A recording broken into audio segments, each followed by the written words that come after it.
আসসালামু আলাইকুম। সকলকে স্বাগতম জানাচ্ছি আজকের ক্লাসে। আশা করি সবাই ভালো আছেন। আমার কথা ক্লিয়ার শোনা যাচ্ছে কিনা চ্যাট বক্সে একটু জানাবেন। আর আমাদের ক্লাসটা খুব শীঘ্রই শুরু হবে, হয়তো 1 মিনিটের ভিতরেই ক্লাসটা শুরু হবে।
সালাম আলাইকুম। কেমন আছেন সবাই? শুনতে পাচ্ছেন কিনা?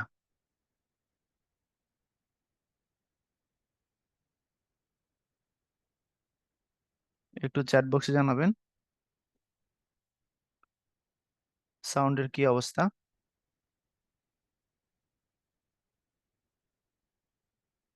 শুনতে পাচ্ছেন? Sound clear? Audio, video? Video clear, আমাকে দেখা যাচ্ছে। হ্যাঁ, এটা আমি, হ্যাঁ। ওকে, ঠিক আছে। আলহামদুলিল্লাহ, আমি ভালো আছি, আল্লাহ ভালো রাখছে। চলেন তাহলে আমরা শুরু করি আজকের লেকচার, না? আমরা আজকে কি পড়বো বলেন তো?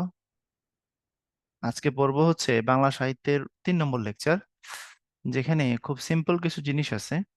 আমরা গর্জিয়াস ওয়েতে পড়বো। লোক সাহিত্য, ময়মনসিংহ গীতিকা, শায়ের, কবিওয়ালা ও পুঁথি সাহিত্য। আর এরপর আছে হচ্ছে আধুনিক যুগের উন্মেষ পর্ব, পড়ুয়ালিয়াম কলেজ, বাংলা গদ্য, শ্রীরামপুর মিশন ও ছাপাখানা, হিন্দু কলেজ ও young Bengal, Mohammedan literary society, বঙ্গীয় মুসলমান সাহিত্য সমাজ বা বঙ্গীয় মুসলিম সাহিত্য সমাজ, ঢাকা মুসলিম সাহিত্য সমাজ, তারপরে বাংলা একাডেমি এবং বাংলাদেশ এশিয়াটিক সোসাইটি। লেকচার খুব একটা বড় না, মোটামুটি আপনি রিল্যাক্সেই পড়তে পারবেন। এখান থেকে যদি বলেন যে ভাই প্রশ্ন কেমন আসে, প্রশ্ন বেশ আসে, এবং এই টপিকটা প্রিলি এবং রিটেন দুই জায়গার জন্য আপনার প্যারালাল গুরুত্বপূর্ণ।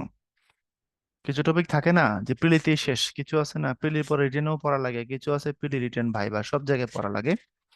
যারা বাংলার ছাত্র তারা প্রিলি রিটেন ভাইবা সব জায়গার জন্য এটা মাথায় রাখবেন। যদি আপনি শিক্ষাগার দিয়ে থাকেন, এমনকি না দিয়ে থাকলেও ধরতে পারে। আর রিটেনে তো এখান থেকে বেশ প্রশ্ন আসে, অনেক পপুলার একটা টপিক এটা রিটেনের জন্য, বেশ পপুলার টপিক এটা, হ্যাঁ। তো লোক সাহিত্য মহাশয় গীতিকা যদি আপনি ধরেন, এখান থেকে রিটেনের প্রশ্ন থাকে। শায়ের, কবিওয়ালা, পুঁথি সাহিত্য বা মধ্যযুগের বিভিন্ন সাহিত্য ধারা, এখান থেকে পরীক্ষায় প্রশ্ন থাকে। এরপরে আধুনিক যুগের উন্মেষ পর্ব, ফোর্ট উইলিয়াম কলেজ, বাংলা গদ্য, আপনি লিখিত পরীক্ষার যদি প্রশ্ন ঘাটেন তাহলে এখান থেকে প্রশ্ন পাবেন। তো চলেন আমরা শুরু করি। আমরা দেখেন এখানে আগে একটু লোক সাহিত্যের সংজ্ঞা বুঝবো এটা কি জিনিস। তারপরে আমরা এখান থেকে আস্তে আস্তে এগুলো নিয়ে সামনের দিকে অগ্রসর হইতে চাই, ঠিক আছে? ওকে। আমি যদি এখন আপনাদেরকে জিজ্ঞাসা করি যে লোক সাহিত্য বলতে কি বুঝেন, আপনি কমন সেন্স থেকে অ্যান্সার দিতে পারবেন যে সাধারণ মানুষ যারা প্রাতিষ্ঠানিকভাবে শিক্ষিত না, উচ্চ ডিগ্রি নাই, হ্যাঁ, অর্থাৎ পাশ করা বিদ্যায় যারা শিক্ষিত না, বিদ্যান না, এমন মানুষ যারা লোককবি, লোক সাহিত্যিক, তাদের হাতে তৈরি হওয়া যে সাহিত্য সেগুলোকে লোক সাহিত্য বলে। আপনি খুব সিম্পলি এগুলো আমাকে বলে দিতে পারবেন, আমি জানি। আপনাকে বোঝানোর জন্য বলি, একদম আধুনিক যুগে 2009 সালে মারা গেছেন একজন মানুষ, তার নাম বাউল আব্দুল করিম।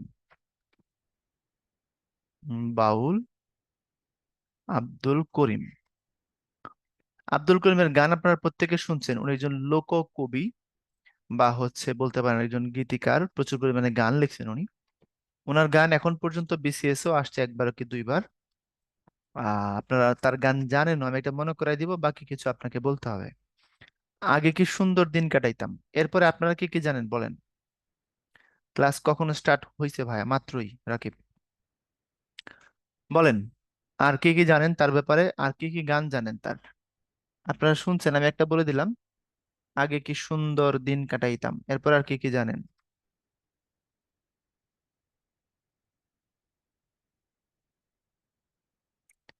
আগের বাহাদুরি এখন গেল কই, হ্যাঁ, তারপরে তাহমিদ। আর কিছু? তার জীবন থেকে, তার সাহিত্যকর্ম থেকে বিসিএস এ পরীক্ষায় প্রশ্ন হয়েছে প্রিলিতে অলরেডি। আচ্ছা, আপনারা চাইলে তার একটা ডকুমেন্টারি আছে ভাটির পুরুষ, তার লাইফের উপরে, শাকুর মজিদের বানানো। শাকুর মজিদকে আপনারা মনে হয় চিনেন, হুমায়ুন আহমেদের বেশ ঘনিষ্ঠ মানুষদের একজন, film maker, cinematographer Shakur Shakur Majid, ওনার উপরে এই ডকুমেন্টারিটা বানাইছে, 50 মিনিটের সামান্য বেশি। এটা আপনারা দেখতে পারেন, আপনাদেরকে বলতে পারেন যে আমি আপনাদের কাউসার ভাইয়া হোমওয়ার্ক দিলাম, HW। আগে কি সুন্দর দিন কাটাইতাম, আগের বাহাদুরি এখন গেল কই, তারপরে হচ্ছে আপনার আমি কুলহারা কলঙ্কিনী, শুনছেন না গানটা? তারপরে তোমরা কুঞ্জ সাজাও গো, সিলভিয়া বলছে আজ আমার প্রাণনাথ আসিতে পারে, গুড। তারপরে আপনারা শুনছেন হলো কোন মেস্তরি নাও বানাইলো।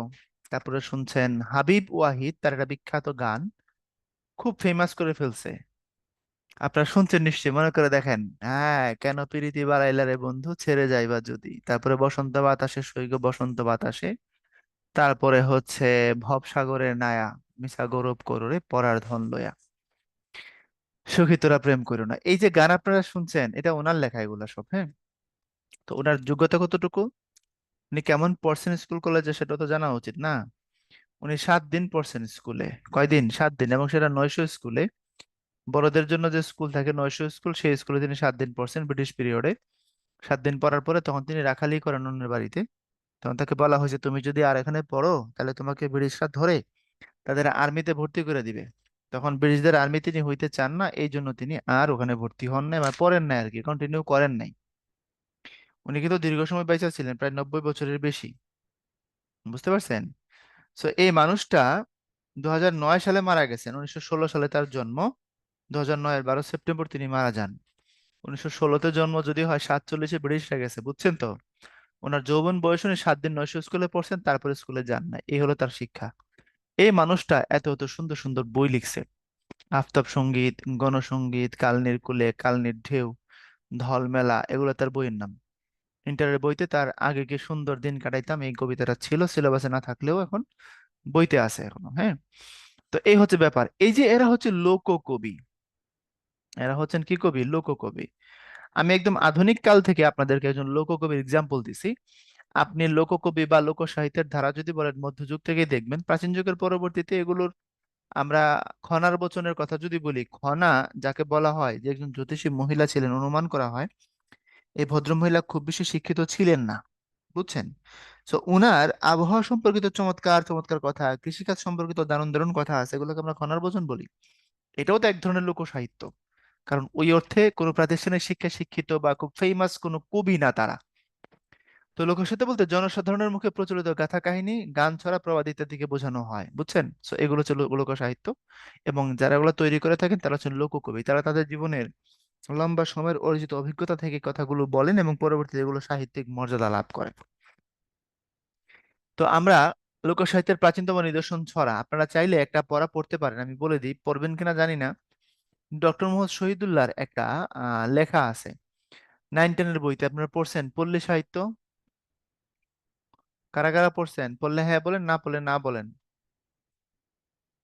আপনাদের সময় সিলেবাসে ছিল? এই পল্লী সাহিত্য দয়া করে আজকের ক্লাসের সাথে রিলেট করে আবার পড়তে পারেন, তাহলে বুঝতে পারবেন। তো লোক সাহিত্যের প্রাচীনতম নিদর্শন, অর্থাৎ লোক সাহিত্য বলতে যত জিনিস আমরা এখন দেখি, এই যে প্রবাদ, গাথা কাহিনী, গান, ছড়া, হ্যাঁ, যতগুলো আমরা দেখি বিভিন্ন ক্রাইটেরিয়া, তার মধ্যে সব থেকে প্রাচীনতম যেটা, সেটার নাম হচ্ছে ছড়া, এটাই বলছে। আশুতোষ ভট্টাচার্য লোক সাহিত্যকে 7 ভাগে ভাগ করেছেন: গীতিকা, লোককাহিনী বা কথা, এরপর লোকসঙ্গীত, এরপরে ছড়া, তারপরে প্রবাদ, তারপরে দাধা, তারপরে হচ্ছে আপনার লোকনাটক। এগুলো সবগুলো লোকসাহিত্য। এটা কোনো একেবারে এমন কোনো ক্লাসিফিকেশন না যে আপনারা জিজ্ঞেস করবে লোকসাহিত্য কত ধরনের, কম বেশি হইতে পারে, আশুতোষ ভট্টাচার্যের করা একটা ক্লাসিফিকেশন। এখন আসেন লোকগীতিকা, নাথগীতিকা, ময়মনসিংহ গীতিকা, পূর্ববঙ্গ গীতিকা। নাথগীতিকা হচ্ছে ধর্মীয়, হিন্দুদের যে শিব এবং ধর্মীয় বিভিন্ন আখ্যান এখানে বর্ণনা করা হয়েছে, এগুলো নাথগীতিকা। আর ময়মনসিংহ গীতিকা হচ্ছে বাংলাদেশের ময়মনসিংহ অঞ্চল, ময়মনসিংহ অঞ্চলে বিভিন্ন কাহিনী। গীতিকা আগে বুঝতে হবে, আগে আসেন গীতিকাটা আমরা বুঝি। ইংলিশে এটাকে বলা হয় ব্যালাড। গীতিকা মানে হচ্ছে কাহিনীর মতো, সোজা কথা, গীতিকা মানে কাহিনীর মতো। কাহিনী মানে হচ্ছে আপনারা যেমন দ্বিজ কানাইয়ের লেখা মহুয়ার কাহিনী শুনছেন? কেউ এখানে আছেন এমন কেউ মহুয়ার কাহিনী জানেন? থাকলে একটু হুড়মুড় করে ইয়েস বলে দেন, তো আমি একটু বুঝতে চাই, আমি আপনাদেরকে মহুয়ার কাহিনী শোনাবো। ত্রিনা, হ্যাঁ, একজন পাওয়া গেল। আর কেউ? বাকিরা শুনেন নাই? মহুয়া, রাইটারের নাম দ্বিজ কানাই। এই মহুয়া একটা মহিলার নাম, একটা মেয়ের নাম, সে জমিদারের মেয়ে। তারে হুমরা নামের এক বেদে চুরি করে নিয়ে যায়। মহুয়াকে চুরি করে, যে তার নাম হচ্ছে হুমরা। হুমরা হচ্ছে বেদে, এই বেদে দলে সে হচ্ছে সর্দার। বেদে মানে যে নৌকায় করে ঘুরে বেড়ায়, সাপের খেলা দেখে উদ্বাস্তু এরা।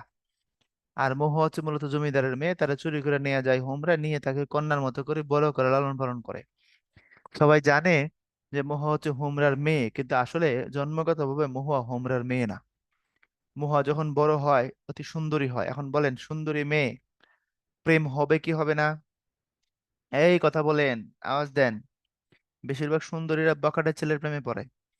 কোনো কোনো সুন্দরীরা আবার বখাটে ছেলে না, লুতুপুতু টাইপের ছেলেরও প্রেমে পড়ে। এখনকার মেয়েরা বেশিরভাগ ক্ষেত্রে বখাটের প্রেমে পড়ে, ঠিক না? ভালো ছেলেদেরকে তারা বলে হচ্ছে বোকা, আর বখাটে হইলে বলে কুল। তো হওয়ার তো কথা লাবিব, হওয়ার কথা না হইছে। মহাজার প্রেমে পড়ছে, তার নাম হচ্ছে নদের চাঁদ। এই নদের চাঁদ দেখবেন এখন একটা বাগধারা হিসেবে ব্যবহার করা হয়। বাগধারা, নদের চাঁদ মানে হচ্ছে একটা ননির পুতুল টাইপের একটা বাগধারা আছে। ননির পুতুল শ্রম বিমুখ বা অল্প পরিশ্রমে কাতর হয়, এই টাইপের একটা বাগধারা হচ্ছে নদের চাঁদ। দেখতে শুনতে সুন্দর কিন্তু পুরুষালী না, ম্যানলি না। একটা মেয়ে সাধারণত একটা ছেলেকে কেমন দেখতে চায়? ম্যানলি, আলফা দেখতে চায়। কিন্তু নদের চাঁদ ওইরকম ম্যানলি পুরুষালী আলফা না, ছেলে মানুষ দেখতে শুনতে সুন্দর আর কি। তো এই এখন যারা মনে করেন মামাজ বয় টাইপের যেসব ছেলে আছে, দেখতে শুনতে সুন্দর কিন্তু কোনো কাজের না, এগুলাকে দেখবেন অনেকে নদের চাঁদ বলে। যেমন ধরেন, মোটরসাইকেলের একটা ফেমাস ব্র্যান্ড হচ্ছে হোন্ডা, এবং এজন্য কিন্তু আমরা এখন মোটামুটি সব ধরনের মোটরসাইকেলকে হোন্ডা বলি। অনেকটা ওই রকম মহুয়ার পালার মধ্যে যে নায়ক আছে নদের চাঁদ, তারা দেখানো হয়েছে একটা সুন্দর ছেলে কিন্তু কাজের না। এখন বর্তমানেও যে সকল ছেলে পেলে সুন্দর কিন্তু কাজের না, এদেরকে নদের চাঁদ বলা হয়। মাথায় রেখেন এটা। এই নদের চাঁদের প্রেমে পড়ে হচ্ছে মহুয়া। নদের চাঁদ আবার জমিদারের ছেলে।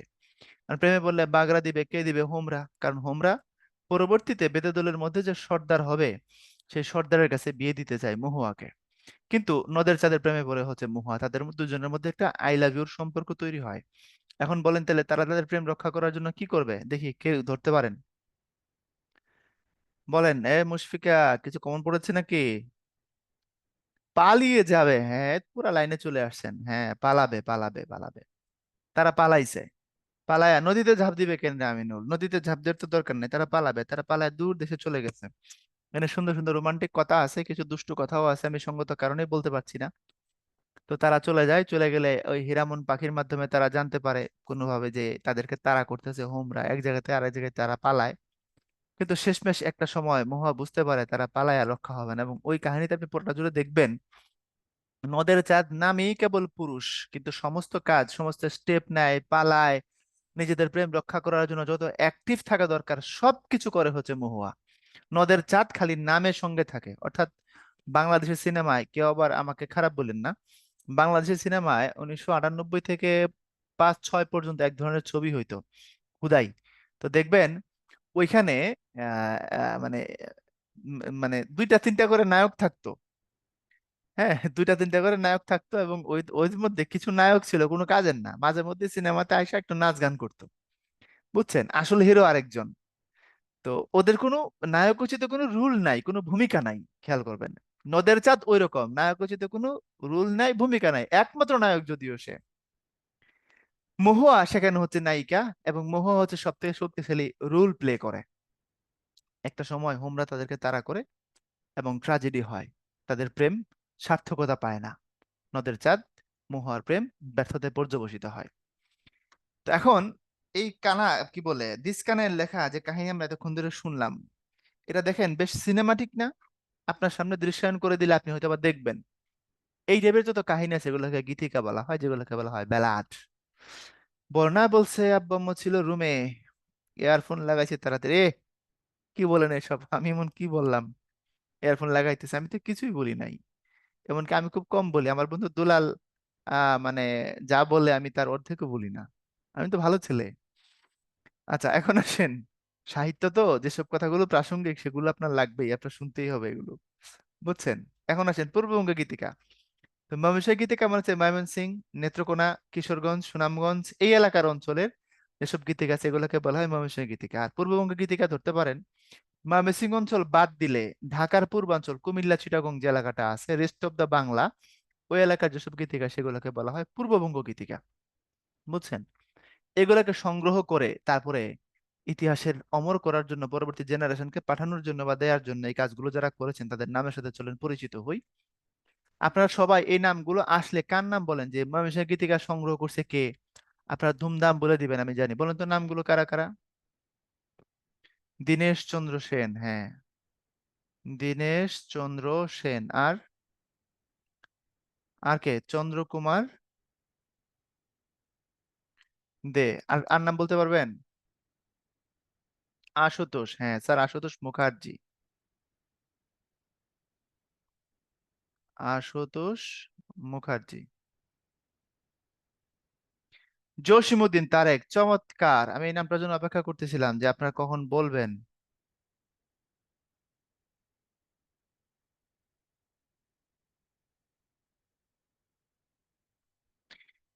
এখন আসেন তাদের সাথে যদি আমরা পরিচিত হই, একটু জায়গাটা যদি কানেক্ট করি।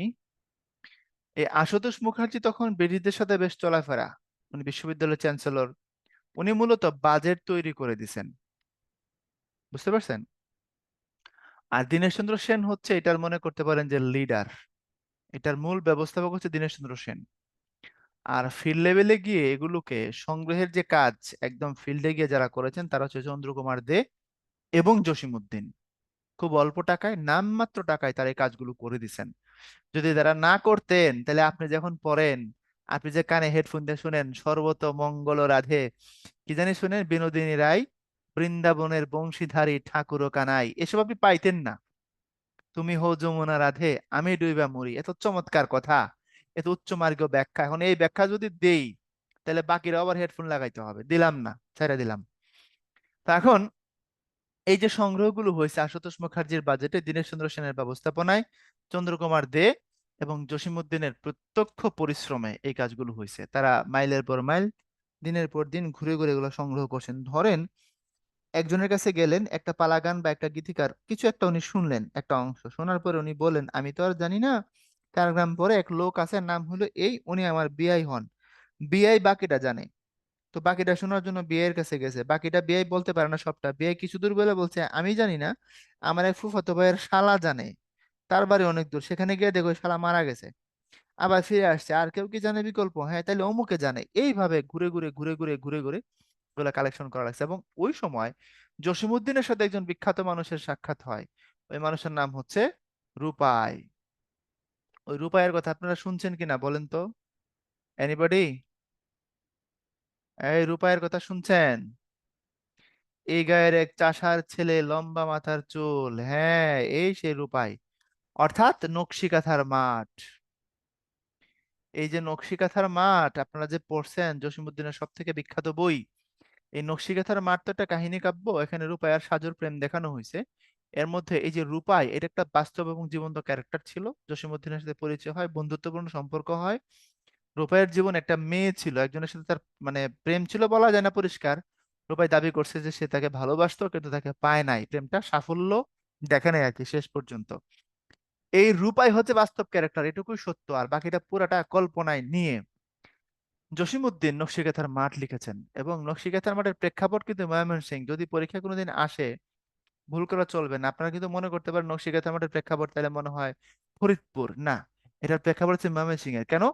কারণ ময়মনসিংহ ছিল যখন তিনি ঘুরতেন তখনকার সময়কার কথা, এবং ওই জায়গার প্লট তিনি লিখছেন। ইনফ্যাক্ট দেখবেন একটা কথা আছে, কাইজা, 2 গ্রামে কাইজা হয়, কাইজা মানে ঝগড়া, বুঝতে পারছেন? এটা হচ্ছে ময়মনসিংহ এর ভাষা, কিশোরগঞ্জের ভাষা। সো নকশিকাঁথার মাঠ লেখার প্রেক্ষাপট বা প্লট তিনি তৈরি করেছেন ময়মনসিংহ থেকে।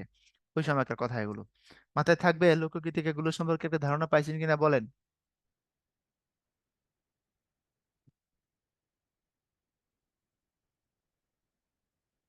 ওকে। নকশিকাঁথার মাঠের কালো যে ক্যারেক্টার এক্স্যাক্টলি। এরপরে নাথ গীতিকা বা নাথ সাহিত্য, যেটা শুনলাম আমরা বলছিলাম একটু, এখানে তো আমরা একটু দেখে আসলাম। এখানে বলা আছে, প্রাচীনকাল থেকে শিব উপাসক এক শ্রেণীর যোগী সম্প্রদায় ছিল, তাদের আচরিত ধর্মের নাম হচ্ছে নাথ ধর্ম, এবং নাথ ধর্মের কাহিনীকে কেন্দ্র করে নাথ গীতিকার উদ্ভব হয়েছে। এটা খুব বেশি ইম্পর্টেন্ট কোনো কিছু না, যতটুকু এখানে আছে পড়লেই হবে। নাথ ধর্মের প্রতিষ্ঠাতা ছিলেন হচ্ছে মীন নাথ, আর একটা মৎস্যেন্দ্রনাথ। এই মীন মানেই হচ্ছে মৎস্য বা মাছ। মীন, মৎস্য, মাছ এগুলো সমার্থক শব্দ। জল ছাড়া কি বাঁচিবে মিন, ডুবলে কি ভাসে মরা, আব্দুল কালামের গানের মধ্যে বলা আছে। আর কিছু চায় না মনে গান ছাড়া। গোরক্ষনাথ ছিলেন এই মীননাথের শিষ্য। নাথ ধর্ম বৌদ্ধ ধর্ম ও শৈব ধর্ম থেকে উৎপত্তি লাভ করছে। আর নাথ ধর্ম আসছে দুইটা ধর্ম মিলে, একটা বৌদ্ধ ধর্ম আর একটা শিবের বা শৈব ধর্ম থেকে নাথ ধর্মের উৎপত্তি হয়েছে। নাথানা, এটা নাথ ধর্ম হবে। এই নাথ সাহিত্যের প্রধান শাখা দুইটা, এখানে আমরা দিয়ে রাখছি, দেখবেন গোপীচন্দ্রের সন্ন্যাস ও ময়নামতি, বাস এটা মুখস্থ করলেই হবে। ওকে, এরপরে আসেন নাথ সাহিত্যের উল্লেখযোগ্য গ্রন্থ। এখান থেকে যদি বলি গোরক্ষ বিজয়, গোপীচন্দ্রের সন্ন্যাস, তারপরে মিনচেতন, আবার গোরক্ষ বিজয়, মানিকচন্দ্র রাজার গান, গোবিন্দচন্দ্র গীত, নিচের গুলো খুব একটা গুরুত্বপূর্ণ না, উপরগুলো পরীক্ষায় আসছে। এবং মাথায় রাখেন এটি রচনা করেন নাথ গীতিকার প্রধান কবি শেখ ফয়জুল্লাহ। মনে রাখেন একজন হিন্দু কিন্তু মুসলমানের সাহিত্য লিখছেন, এমন একজন মানুষ আছেন। আবার একজন মুসলিম কিন্তু হিন্দু বা নাতের সাহিত্য লিখছেন, এমন একজন মুসলমান আছেন, উনি শেখ ফয়জুল্লাহ। শেখ ফয়জুল্লাহ নিজে মুসলমান কিন্তু লিখেছেন নাথ সাহিত্য। আরেকজন মানুষ আছে, তার নাম হচ্ছে রাধা রমন গোপ। এই মিস্টার রাধা রমন গোপ উনি যদিও হিন্দু কিন্তু তিনি লিখেছেন মরসিয়া সাহিত্য। এই মরসিয়া সাহিত্য ধর্মভিত্তিক সাহিত্য মুসলমানদের। আমাদের কারবালার যে হৃদয় বিদারক কাহিনী বা ঘটনা, হযরত ইমাম হুসাইন রাদিয়াল্লাহু তাআলা আনহু যেভাবে ইজিদের পাঠানো বাহিনীর হাতে শহীদ হলেন কারবালায়, এই ঘটনাকে বা এই বিষয়কে উপজীব্য করে যত সাহিত্য লেখা হয়েছে এগুলোকে বলা হয় মরসিয়া সাহিত্য। এই মরসিয়া সাহিত্য লিখেছেন রাধা রমন গোপ, হিন্দু হওয়া সত্ত্বেও। আর একটা মুসলমান হওয়া সত্ত্বেও লিখেছেন শেখ ফয়জুল্লাহ। এটা মাথায় রাখবেন, আর বাকি জিনিস একদম কোপ দিয়ে মুখস্থ করবেন। এরপরে ময়মনসিংহ থেকে আশুতোষ মুখোপাধ্যায়। আমি কি এখানে মুখোপাধ্যায় লিখে আসছি না চ্যাটার্জি লিখে আসছি দেখি তো। আশুতোষ মুখার্জি, হ্যাঁ ঠিকই তো লিখছি, মুখোপাধ্যায়টাই মুখার্জি। ওকে। এবং দীনেশচন্দ্র সেনের উদ্যোগে, ওনার পৃষ্ঠপোষকতা আর দীনেশচন্দ্র সেনের উদ্যোগ ময়মনসিংহে এই গীতিকা সংগৃহীত হয়েছিল, এর মাথায় রাখবেন। এবং এটা পরবর্তী 1923 খ্রিস্টাব্দে প্রকাশিত হয়। পরবর্তীতে 1926 সালে 3 খণ্ডে পূর্ববঙ্গ গীতিকা প্রকাশিত হয়। এই গীতিকা সম্পাদনা করেছেন চন্দ্রকুমার দাস, আশুতোষ চৌধুরী, বিহারীলাল সরকার, নগেন্দ্র চন্দ্র দেব, মনোরঞ্জন চৌধুরী, জসিমউদ্দিন। এবং এই গীতিকার কাহিনীগুলো প্রেমমূলক এবং তাতে নারী চরিত্রের প্রাধান্য পেয়েছে, যেমন মহুয়া। এবং এটা ময়মনসিংহ গীতিকা 23 ভাষায় অনুবাদ করা হয়েছে এখন পর্যন্ত, এবং এই গীতিকা আছে হচ্ছে 10টা। এই গীতিকার কিছু উল্লেখযোগ্য পালা: মহুয়া, দেওয়ানা মদিনা, মলুয়া, দস্যু কেনারাম, কমলা, কাজল রেখা, কঙ্কলীলা, চন্দ্রাবতী, জয়সুন্দর, দেওয়ানা ভাবনা, রূপবতী ইত্যাদি। এর মধ্যে মহুয়ার পালা থেকে পরীক্ষায় প্রশ্ন আসে, দেওয়ানা মদিনা থেকে পরীক্ষায় প্রশ্ন আসে, মলুয়া মোটামুটি, দস্যু কেনারাম থেকে আসে, কাজল রেখা মোটামুটি ইম্পর্টেন্ট। আমি তো ছোটবেলায় দেখতাম কাজল রেখার যাত্রা হইতো এলাকায়, কাজল রেখা শুনতাম, যদি আমাকে কোনোদিন যাইতে দেয়া হয় নাই যাত্রা দেখতে। বড় হয়ে যেতে পারি না, আর ছোটবেলায় যাব তার তো প্রশ্নই আসে না। আমার বাবার ভয়ে, কারণ জানতাম আব্বা যদি শুনছে আমি যাত্রা দেখতে গেছি তাহলে শেষ, মাথা থেকে শরীর আলগা করে ফেলাবে, এই ভয়ে যাই নাই। প্রতি শুক্রবার খালি বিটিভিতে একটু করে সিনেমা দিত, ওটা দেখার অপরাধে প্রতিদিন শুক্রবারে মারতো সন্ধ্যার পরে, বুঝছেন। আর যাত্রা দেখবো এটা তো মানে প্রশ্নই আসে না। এই হলো কাহিনী, আমাদের শৈশব ছিল এমন, খুব সেন্সর্ড একটা মানে টাইম আমরা পার করে আসছি, এখনকার মতো না। তো আপনারা মহুয়ার যেটা বললাম আর কি, দেশকানায়ের লেখা, যদি এটা পড়তে চান, সরাসরি যদি পড়তে চান ইন্টারের বই থেকে পড়তে পারেন, শুরুর দিকে এটা ছিল, এখন আছে কিনা আমি জানি না, একটু দেখে নিতে পারেন। এরপরে দেওয়ানা মদিনা, মনসুর বইতির লেখা দেওয়ানা মদিনা। দেখবেন আপনি যখন পল্লী সাহিত্য পড়বেন ওখানে উনি কোট করছেন এইভাবে, ডক্টর মোহাম্মদ শহীদুল্লাহ, যে সুদূর কি বলে ইউরোপীয় সাহিত্যিক রোমারোলা পর্যন্ত মদিনা বিবির সৌন্দর্যে মুগ্ধ হয়েছেন। মদিনা বিবির সৌন্দর্যে মুগ্ধ হয়েছেন মানে এটার, এই পালার নায়িকার নাম হচ্ছে মদিনা। মদিনা বিবির সৌন্দর্য মানে হচ্ছে এই সাহিত্যের উৎকর্ষ। এটা এমন এমন চমৎকার সাহিত্য, এই সাহিত্যের উৎকর্ষে রোমারোলাও বলছে এ তো দারুণ, এ তো চমৎকার, এ তো ভালো সাহিত্য। আমাদের সাহিত্য পাশ্চাত্যে প্রশংসা পাইছে, ব্যর্থ হয়েছে আমরা এগুলোকে প্রপারলি পরবর্তীতে যত্ন করতে পারি নাই। নকশিকাঁথার মাঠ পড়ার পরে ইউরোপ আমেরিকার সাহিত্যিকরা বলছিলেন যে এই বই কেন নোবেল পাইলো না, বুঝছেন। এবং জসিমউদ্দিনকে পার্লেস বাকের সাথে কম্পেয়ার করা হয়, এটা আপনারা মনে হয় অনেকে জানার কথা, আমি শিওর না আপনারা জানেন কিনা। পার্লেস বাক তার সাথে জসিমউদ্দিনকে কম্পেয়ার করা হয় এবং বলা হয় তার লেখা তার সাথে মিলে। এবং জসিমউদ্দিনের এই বই পড়ার পরে তারা মুগ্ধ হয়ে বলছে এটা তো নোবেল পাওয়ার মতো বই। এরপরে আসেন পূর্ববঙ্গ গীতিকা, নিজাম ডাকাতের পালা, কাফন চোরা, সুজা তনয়ের বিলাপ, পরিবাণর হালা, তারপরে চৌধুরীর লড়াই, নুরুন্নাচা, কবরের কথা, কমল সদাগর, ভেলুয়া। এই উপরের দুইটা বেশি বেশি পরীক্ষা আসে, কাফন চোরা ওই যে কবরের থেকে কাফন চুরি করতো ওই ঘটনা। এরপর নিজাম ডাকাতের পালা, ডাকাত ছিল খুব সম্ভবত পরে অনেক বড় আউলিয়া হয়ে যায়, এই টাইপের একটা পালা নিজাম ডাকাতের পালা, এগুলো সব পূর্ববঙ্গ গীতিকার পালা। এরপরে জল ভরি সুন্দরী কন্যা, জলে দিছ ঢেউ, হাসি মুখে কৌনা কথা, সঙ্গে নাই মোর কেউ। এটা কোন পালা থেকে নেওয়া হয়েছে? মহুয়া থেকে। দেওয়াই আছে উত্তর, যান আমরা আগায় গেলাম। আশুতোষ ভট্টাচার্য লোককথাকে, আশুতোষ ভট্টাচার্য আর মুখার্জি আলাদা মানুষ, তিন ভাগে ভাগ করেছেন: লোককথা, উপকথা, ব্রত কথা। ব্রত কথা আমরা জানি ধর্মীয় বিষয় এখানে প্রাধান্য পায়। রূপকথা এবং উপকথার মধ্যে একটা পার্থক্য আছে। একটার চরিত্র হচ্ছে পশু পাখি, আপনাদের বলতে হবে যে এখানে রূপকথার চরিত্র পশু পাখি নাকি উপকথার চরিত্র পশু পাখি, বলেন।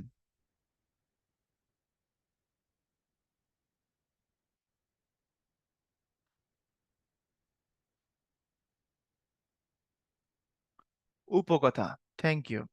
আপনার ফেবলস শুনছেন, এসবের গল্প, ফেবলস? ইয়েস। তো বিভিন্ন পশু পাখি, তারপরে আপনার প্রাকৃতিক বিষয়, তারপরে ধরেন উদ্ভিদ, বিভিন্ন জড়বস্তু, এগুলাকে ক্যারেক্টার বানায় যদি এমন কোন স্টোরি তৈরি করা হয় যেটার মধ্যে নীতিকথা আছে, যেটার মধ্যে শিক্ষণীয় বিষয় আছে। যেমন আমরা এখন দেখবেন কোন নাটক বা সিনেমা দেখার পরে নিচে দেখবেন অনেকের কমেন্ট আছে এরকম, নিচে যায় বলে যেখান থেকে শেখার কি আছে। এই যে শিক্ষণীয়, এটা কিন্তু কথাটা এমনি এমনি আসে নাই।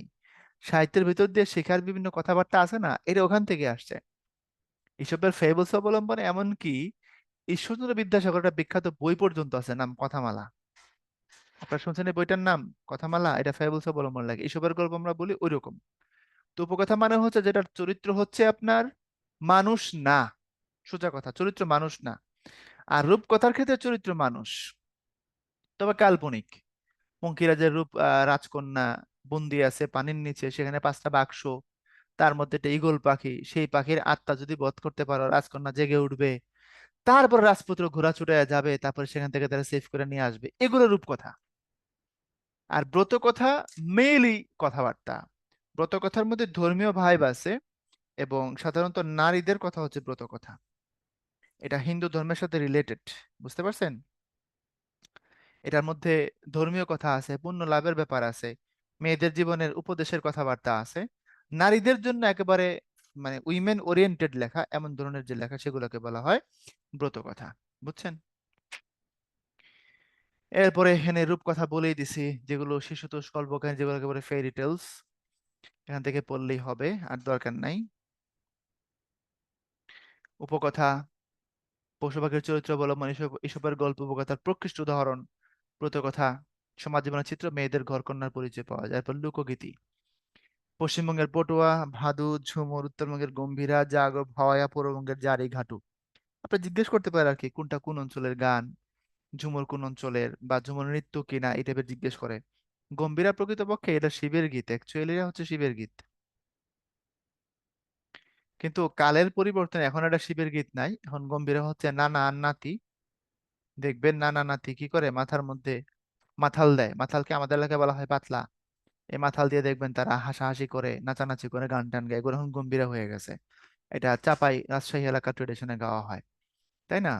তো এর মধ্যে আপনাদের জন্য যেটা সব থেকে বেশি অপরিচিত সেটা হচ্ছে আমার ধারণা ঘাটু বা ঘেটুর গান।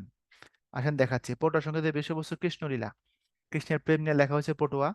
পটুয়া হচ্ছে পট এঁকে, পট বা ছবি এঁকে এঁকে এটাগুলো বিবরণ দেয়া হয় বা একটা পর একটা বলা হয়। আমি নাম ভুলে গেছি,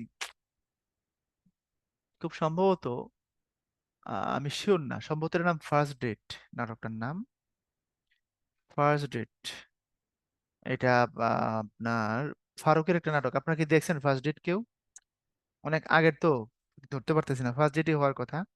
এই যে এখন একটা কদিন ধরে, গত 5-6 বছর ধরে অ্যাক্টিং এ খুব, আপনার দেখবেন খুব active Musafir Syed, if you don't mind. এই যে ব্যাচেলর পয়েন্টের মধ্যে খুব ফাপড়বাজ একটা বড় ভাই আছে না এলাকার, হ্যাঁ, বাচ্চু বাচ্চু, এই বাচ্চুর নাম মুসাফির সৈয়দ। এই মুসাফির সৈয়দের নাটক হচ্ছে এটা ফার্স্ট ডেট। যদি আমি ভুল না করে থাকি, দেখবেন এটার যে একদম স্টার্টটা আছে, শুরুর দিকটা যদি দেখেন, দেখবেন পটের মধ্যে ছবি দেখায় দেখায় গান গায়া গায়া এটা শুরুটা হয়। এটার একটা বিশাল ব্যাপার আছে, মাহাত্ম্য আছে। ফারুকের বানানো তো, ফারুকি তো আর এমনি এমনি বানায় না, ব্রিলিয়ান্ট লোক। কৃষ্ণলীলা দেখবেন, কৃষ্ণ করলে প্রেম আর আমরা, সরি, কৃষ্ণ করলে লীলা আর আমরা করলে ঢং বা আমরা করলে বিলা, একটা কথা আছে।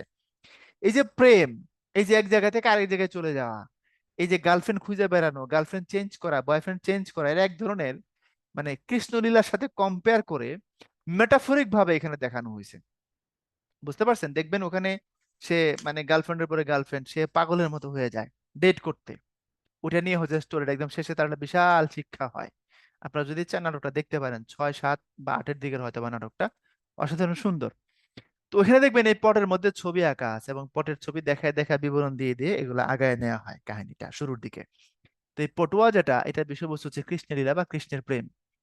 রামায়ণ এবং ভাদগানের বিষয় হচ্ছে প্রকৃতি বন্দনা করা, গম্ভীরের বিষয়বস্তু শিব, আমি আপনাদের বলছিলাম শিবের গীত। ভাওয়ার বিষয়বস্তু প্রেম, ভাওয়ায় উত্তরবঙ্গের গান আমরা জানি, রংপুর অঞ্চলের গান। শাড়ি ঘাটু প্রভৃতির বিষয়বস্তু রাধা কৃষ্ণের প্রেম।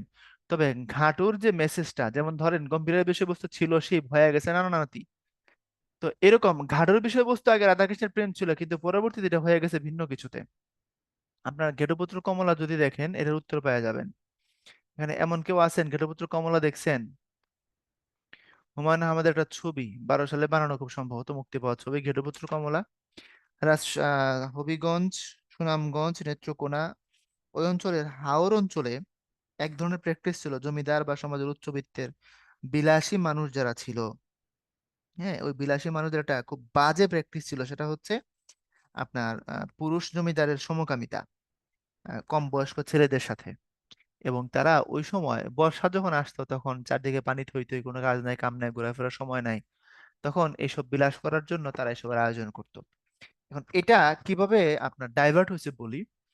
প্রকৃতপক্ষে রাধাকৃষ্ণের প্রেম বা নেচে নেচে গান গায় মানুষকে শোনাইতো, তখন যেহেতু মেয়েরা পারফর্ম করতো না সবার সামনে আসে, এরকম রীতি ছিল না। ধরেন 10, 11, 12, 13 বছর বয়স্ক ছেলে যারা আছে, তারাই এই কিশোররা মেয়েদের সাজ পোশাক নিত, আর নাচ গান করে করে মানুষকে আনন্দ দিত। ওটাই ছিল ঘেটু বা ঘাটু গান, বুঝছেন? কিন্তু পরবর্তীতে এইটাকে সরায় ফেলা হয় ওখান থেকে। তখন যতটা না ঘাটুর গান বা ঘেটু গান বিনোদনের মাধ্যম হয়ে ওঠে, তার থেকে বেশি ওই জমিদারদের কাম লালসার জায়গাটা সমাজে বেশি আপনার স্থান দখল করে ফেলে, এবং সমাজে এক ধরনের স্বীকৃতিই পাওয়া যায় এটা উল্লেখিত ভাবে। এখন যেমন যেমন ধরেন 5 স্টারে বড় লোক যাবেই, বারে গিয়ে মদ খাবেই, বা নর্তকী ডিস্কোতে নাচবেই, এই টাইপের কিছু জিনিস যেমন এখন স্বীকৃত হয়ে গেছে, আমরা মাইনে নিছি ব্যাপারটা, তখনকার সময়টা এই রকমের ছিল। আপনারা কি বুঝছেন এবার? এরপরে ছড়া, লোক সাহিত্যের প্রাচীনতম সৃষ্টি। প্রবাদ বলতে বোঝায় মানুষের দীর্ঘকালের অভিজ্ঞতার একটি সংক্ষিপ্ত অভিব্যক্তি। প্রবাদ মানে প্রকৃষ্ট কথা বা প্রকৃষ্ট ভাবে আপনার প্রবচন বা প্রবাদ, একই অর্থ দেয় প্রবাদ প্রবচন। অতি চমৎকার কথা, যেটার মধ্যে দার্শনিক সত্যতা আছে, সহজ সহজ কথা, দার্শনিক সত্যতা। দার্শনিক সত্যতা মানে হচ্ছে আপনি জীবনের যে কোনো অ্যাঙ্গেল থেকে দেখলে আপনি এর মধ্যে কিছু একটা সত্যতা খুঁজে পাবেন। যেমন নানান বরণ গাভীরে ভাই একই বরণ দুধ, জগৎ ভরমিয়া দেখলাম একই মায়ের পুত। ভরমিয়া মানে জগৎ ভ্রমণ করে। গাভীর যদি কালার ধরেন লাল কালো সাদা, গাভী হইতে পারে, কিন্তু দুধের কালার একই রকম সাদা। ঠিক মানব ধর্মের হিসাব যদি আপনি করেন, পৃথিবীর যেখানেই যান না কেন দেখবেন মানুষ দেখতে ভিন্ন ভিন্ন হইলেও আসলে আমরা সবাই মানুষ, সবার মধ্যে ওই যে কালো আর ধুলো, বাহিরে কেবল ভিতরে সবারই সমান রাঙ্গা, মনুষ্যত্বের বাণী। আবার দেখেন চিড়া বলো পিঠা বলো ভাতের মতো না, খালা বলো ফুফু বলো মায়ের মতো না, এটার ব্যাখ্যা দিতে হবে না, আপনারা বুঝবেন। অথবা যদি থাকে বন্ধুর মন গাং পার হইতে কতক্ষণ, যদি মিলমিশ থাকে আন্ডারস্ট্যান্ডিং থাকে, তাহলে কঠিন জায়গা যেগুলো আছে সেগুলো খুব সহজে ওভারকাম করা যায়।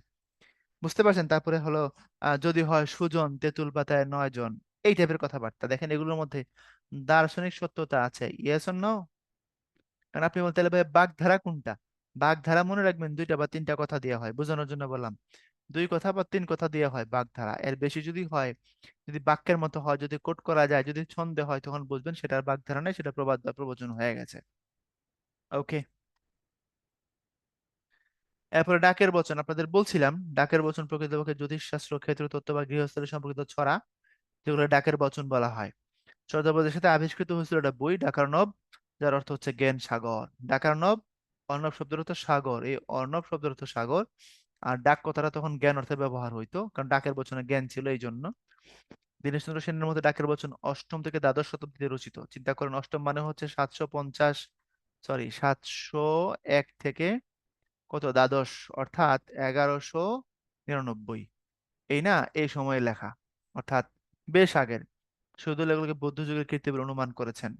তারপর ডাকের বচনের উদাহরণ, নিয়র পুকুরে দূরে যায় পথিক দেখিয়া আওড়ে চায়, পর সম্ভাসে বাটি থেকে ডাকে বলে নারী ঘরে না ঠিকে। যে মেয়ে আপনার হচ্ছে পথিক দেখিয়া আওড়ে চায়, ঘরের বাইরে যায়, বেশি বেশি পাড়া বেড়ায়, নিজের স্বামী যদি বাড়িতে না থাকে অন্য পুরুষদের দিকে তাকায় বেশি বেশি, পর সম্ভাষে বাড়ি থেকে অন্যদের সাথে যদি খুব সুন্দর সুন্দর করে মিষ্টি মিষ্টি করে কথা বলে, ডাকে বলে এ নারী ঘরে না টিকে, অর্থাৎ ডাকের কথাই বলা হয় এই নারীর সংসার টিকে না। এই কথা বাস্তবেও সত্য। আমি আপনাদেরকে একটু ওল্ড বিষয় নিয়ে একটু কথা বলি। আমি জানি না আপনারা আমার সাথে একমত হবেন না দ্বিমত করবেন, আমি সো সরি, আগেই সরি বলে নিচ্ছি। দেখবেন মুরব্বীরা আগে দাদারা চাচাদের মধ্যে দেখবেন একটা টেন্ডেন্সি আছে, তারা বিয়ে শাদীর ক্ষেত্রে দেখবেন এখনো হয়, এখনো হয়, কমে গেছে বাট হয়। দেখবেন পাত্র পাত্রী দেখার সময় যে ছেলের বাবা কয় বিয়ে করছে, তারপরে মেয়ের নানি ভালো ছিল কিনা, বিভিন্ন পেছনের জিনিস ঘাটাঘাটি করে কেন? কারণ যদি কোনোভাবে কোথাও কোনো ঝামেলা হয় তাহলে তার মধ্য দিয়ে সেটা রিফ্লেক্ট হইতে পারে। এই জন্য তারা এই জিনিসগুলোকে খোঁজাখুঁজি করতো। এবং এটার মধ্যে আমি বেশ সত্যতা খুঁজে পাইছি। এটা ডাকের বচনের বা বিভিন্ন দেখবেন শ্লোক বলে, গ্রামের মুরব্বীরা কথায় কথায় দেখবেন শ্লোক বলে, ডাকের বচন হচ্ছে এগুলোই। তো এগুলোর মধ্যে দেখবেন সত্যতা আছে। এই যে বলছে যে যে মেয়ে অন্যের সাথে নরম সুরে কথা বলে আর রাস্তার পথিক দেখলে আউড়ে চায়, অর্থাৎ আড়ে আড়ে তাকায়, তো এত পরকীয়া করেই ফেলে একটা সময়কে দেখবেন, এবং তার সংসার কিন্তু টিকানো খুব মুশকিল হয়। এই কথা কন ঠিক কিনা? আমি জানি না ঠিক বলবেন কিনা। মারুফা বলছে ঠিক, তাসিয়া তানিন, ও বাহ, আপনারা সবাই একমত। ওয়াও, ঠিক আছে। এরপরে খনার বচন, বিশেষত কৃষি যেমন কৃষিতত্ত্ব, আপনারা এগুলোকে একটু একটু করে দেখবেন। খনার বচন, দিনে রোদ রাতে জল তাতে পারে ধানের বল, দিনে যদি রোদ হয় রাতে যদি বৃষ্টি হয় তাতে ধান ভালো হয়। কার্তিকের উনজলে খনা বলে দুনো ফলে, কার্তিক মাসে যদি সামান্য বৃষ্টি হয়, উনজলে মানে সামান্য বৃষ্টি, তাতে ফলন খুব ভালো হয়। 16 চাষে মূলা তার অর্ধেক তুলা, তার অর্ধেক ধান বিনা চাষে পান, অর্থাৎ মূলা চাষ করলে 16 বার চাষ দাও, আর ধান চাষ তুলা চাষ করলে 8 বার, আর ধান চাষ করলে 4 বার, আর একেবারে জিরোতে পান। অর্থাৎ পান নর্মালি আপনি যদি মনে করেন যে লাগাই দিবেন, এমনিতেই দেখবেন গাছের মধ্যে লতা এসে উঠে যায়, পান হয়ে যায়। এরপরে খনা ডাক দিয়া বলে, চিটা দিলে নারিকেল মূলে গাছ হয় তাজা মোটা, শীঘ্র শীঘ্র ধরে গোটা নারিকেল গাছে লুনে মাটি, শীঘ্র শীঘ্র বাঁধে গুটি। বুঝছেন? খনা বলছে চিটা দিলে নারিকেল মূলে, অর্থাৎ নারিকেল গাছের মূলে যদি গোড়ায় যদি আপনি চিটা দেন, গাছ হয় তাজা মোটা, অর্থাৎ গাছ তখন ভালো হয়, তাজা হয়, মোটা হয় ইত্যাদি। অর্থাৎ কৃষিকাজের পরামর্শ দিয়ে গেছে তারা। এরপরে কবি গান। কবি গান আপনারা চাইলে জাতিস্বর ছবিটা দেখতে পারেন, জাতিস্বর। পূর্বজন্মের কথা যে মনে রাখতে পারে তাকে বলা হয় জাতিস্বর। এক ধরনের মানুষের আবির্ভাব হয়েছিল যাদেরকে বলা হয় কবিয়াল। আমি একটা ছোট্ট ভয়েসের রিপ্লাই দিতে হবে, আমাকে একটু সময় দিবেন, জাস্ট 2 মিনিট।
তো চলেন, কবিগান।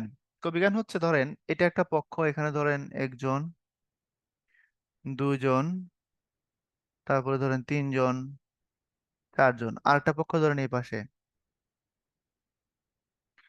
ঠিক আছে, এরা। হুম। তো এই যে এই দল, তারা প্রশ্ন করবে এবং তারা উত্তর দিবে। তো এভাবে কোশ্চেন এবং অ্যান্সারের মাধ্যমে সুরে সুরে প্রশ্ন হইতো, সুরে সুরে, সুরে প্রশ্ন প্লাস সুরে উত্তর, এবং ছন্দ থাকতো। এই যে গানের আসর বসতো এগুলোকে বলা হয় কবি গান। তো তারা যারা এগুলা ইয়ে করতো আর কি, পারফর্ম করতো, তাদেরকে বলা হয় কবিয়াল। সাধারণত যারা কবিয়াল ছিল সাধারণত যারা কবিয়াল ছিল তারা ছিল হচ্ছে হিন্দু, আর যারা শায়ের ছিল তারা হচ্ছে মুসলিম। কাজ কিন্তু সেম। মধ্যযুগের শেষের দিকে দেখবে এবং আধুনিক যুগের শুরুতে কবিয়াল এবং শায়ের যারা, তাদের উদ্ভব হয়। এরা বলতে পারেন এখন যেটাকে আমরা স্ট্যান্ড আপ কমেডি বলি, অনেকটা ওই রকম। মূল উদ্দেশ্য ছিল হচ্ছে আনন্দ দেওয়া। সেটা হচ্ছে বিভিন্ন প্রশ্নের উত্তর, এই দল প্রশ্ন করে এদেরকে আটকাই দিবে, আর এরা প্রশ্ন করে এদেরকে আটকাই দিবে, উত্তর দিবে। এবং এটার বিষয়বস্তু ছিল বেসিক্যালি সেক্স এবং এডাল্ট কথাবার্তা। যেটা সত্য কথা, খুব স্থূল কথাবার্তা আলোচনা হইতো ওই জায়গায়। কারণ কবিগান যারা শুনতে যাইতো তারা খুব সাধারণ মানুষ। আর সাধারণ মানুষের বিনোদন কোথায় এটা আপনারা বুঝতেই পারেন। আপনি তারা এখানে নন্দন তত্ত্ব বুঝাইলে কোনো লাভ নাই। এখন দেখবেন খুব সিম্পল মানুষ যারা, তারা কোন সব কথাবার্তা আনন্দ পায়। অর্থাৎ আমরা যখন জোক বলি, দেখবেন এই জোক একটা ক্যাটাগরি, আবার যখন বলি অ্যাডাল্ট জোক তখন কিন্তু আরেকটা ক্যাটাগরি। খুব সিম্পল ব্যাপার এটা।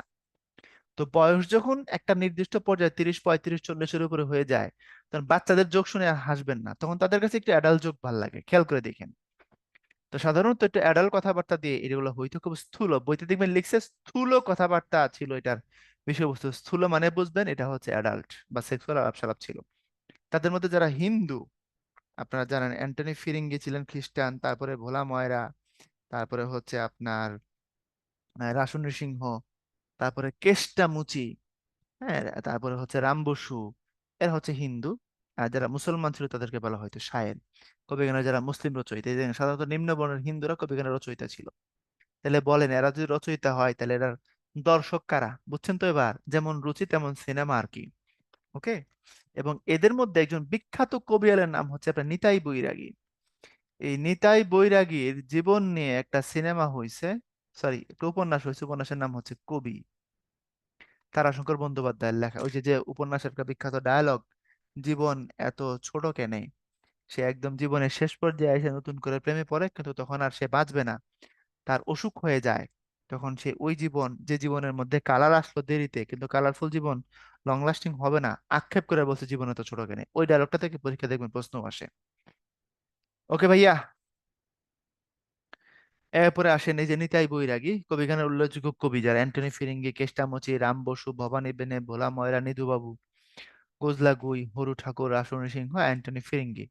তাকে নিয়ে একটা বিখ্যাত ছবি হয়েছে জাতির স্বর। এই ভদ্রলোক একজন পর্তুগিজ, এবং উনি ইন্ডিয়াতে আইসা পরবর্তীতে হিন্দু হয়ে গেছিলেন, বুঝছেন।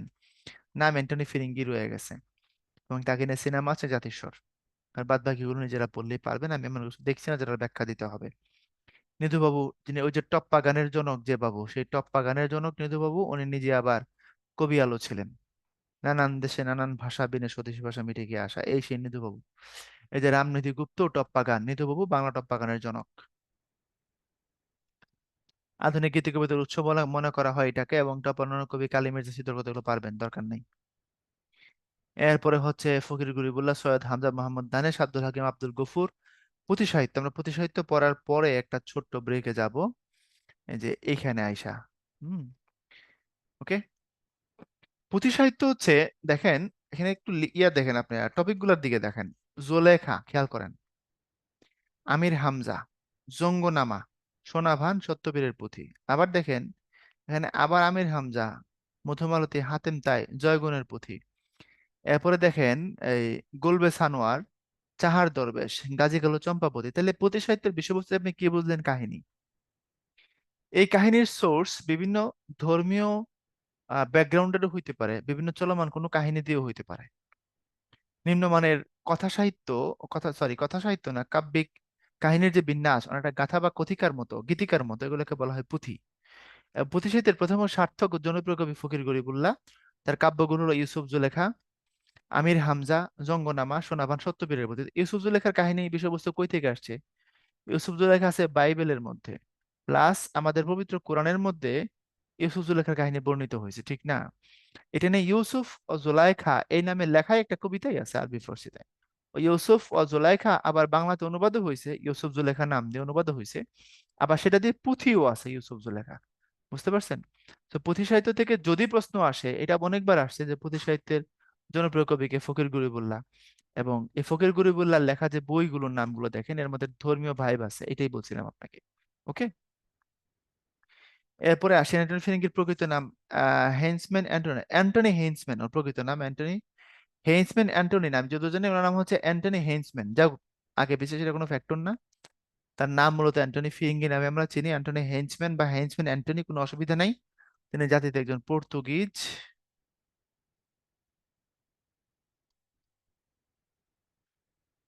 এবং উনি একজন কালী উপাসক ছিলেন।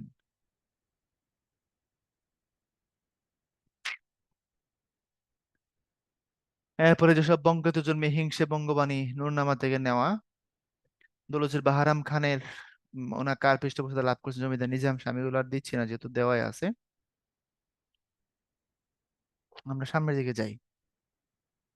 আধুনিক যুগের বৈশিষ্ট্য, আধুনিক যুগের ডাইভারশন আমরা পড়বো একটা ছোট্ট ব্রেকের পর। ফিরছি 10 মিনিট পর ইনশাল্লাহ।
চলেন শুরু করি না? আচ্ছা, এখানে একটু একটা পেজ নেওয়ার দরকার হবে। আমরা বলতে পারেন আড়াই লেকচারে আছে, 3 নম্বর লেকচার এখনো শেষ করি নাই। তাইলে 1 নম্বর লেকচার আর 2 নম্বর লেকচার আমরা কি পড়ছিলাম মনে করে দেখেন তো। আমরা চর্যাপদ থেকে শুরু করে মৃত্যুযুগ, মঙ্গল কাব্য, এগুলো সব পড়ে আসছি। এখন খেয়াল করে দেখেন, বাংলা সাহিত্যে যেটাকে আমরা প্রাচীন যুগ বলছি, প্রাচীন যুগ এটা হচ্ছে আমরা বলছি 650 থেকে 1200 সাল পর্যন্ত। যেটাকে আমরা মধ্যযুগ বলছি সেটা হচ্ছে আপনার 1201 সাল থেকে 1800 সাল পর্যন্ত। এবং যেটাকে আমরা আধুনিক যুগ বলতেছি, এখন যেটা চলতেছে সেটা হচ্ছে কত, 1801 সাল থেকে এখন পর্যন্ত চলমান, সামনে চলতে থাকবে। এখন এই তিনটা যুগের মধ্যে যদি প্রথম দুইটা যুগের কাহিনী যদি আমরা বলি, এই যে দুইটা যুগ, এই দুইটা যুগের ক্ষেত্রে আপনি দেখেন যে সাহিত্যের বাহন, খেয়াল করে দেখেন পদ্য বা কাব্য, আমি সহজে বোঝানোর জন্য এখানে পদ্যই বললাম, কিন্তু এখানে দেখেন সাহিত্যের বাহন,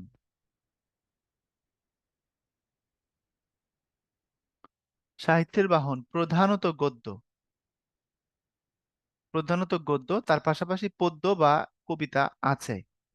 অর্থাৎ আধুনিক যুগে বেশিরভাগ সাহিত্য গদ্যে লেখা হয়, মানে কথা সাহিত্য। কবিতা বা কাব্য এমন নাই এমন না, আছে, তবে সাধারণত গদ্যে লেখা হয়।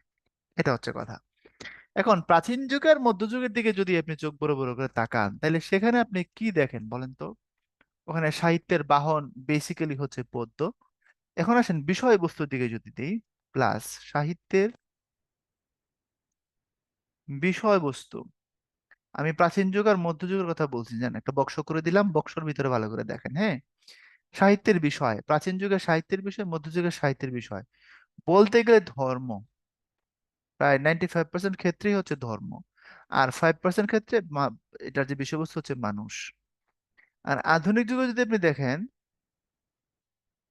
সাহিত্যের বিষয় মূলত মানুষ। হ্যাঁ, ধর্ম নিয়ে লেখা হচ্ছে না এমন না, হচ্ছে, তবে প্রাচীন যুগে মধ্যযুগে যেখানে ধর্মটাই হচ্ছে মেইন, মানুষ যেখানে খুবই গৌণ, আধুনিক যুগে এখানে মানুষ খুবই মেইন, ধর্ম এখানে খুবই গৌণ। অর্থাৎ ধর্মভিত্তিক সাহিত্য এখানে খুব একটা নাই, বা নাই বললেই চলে।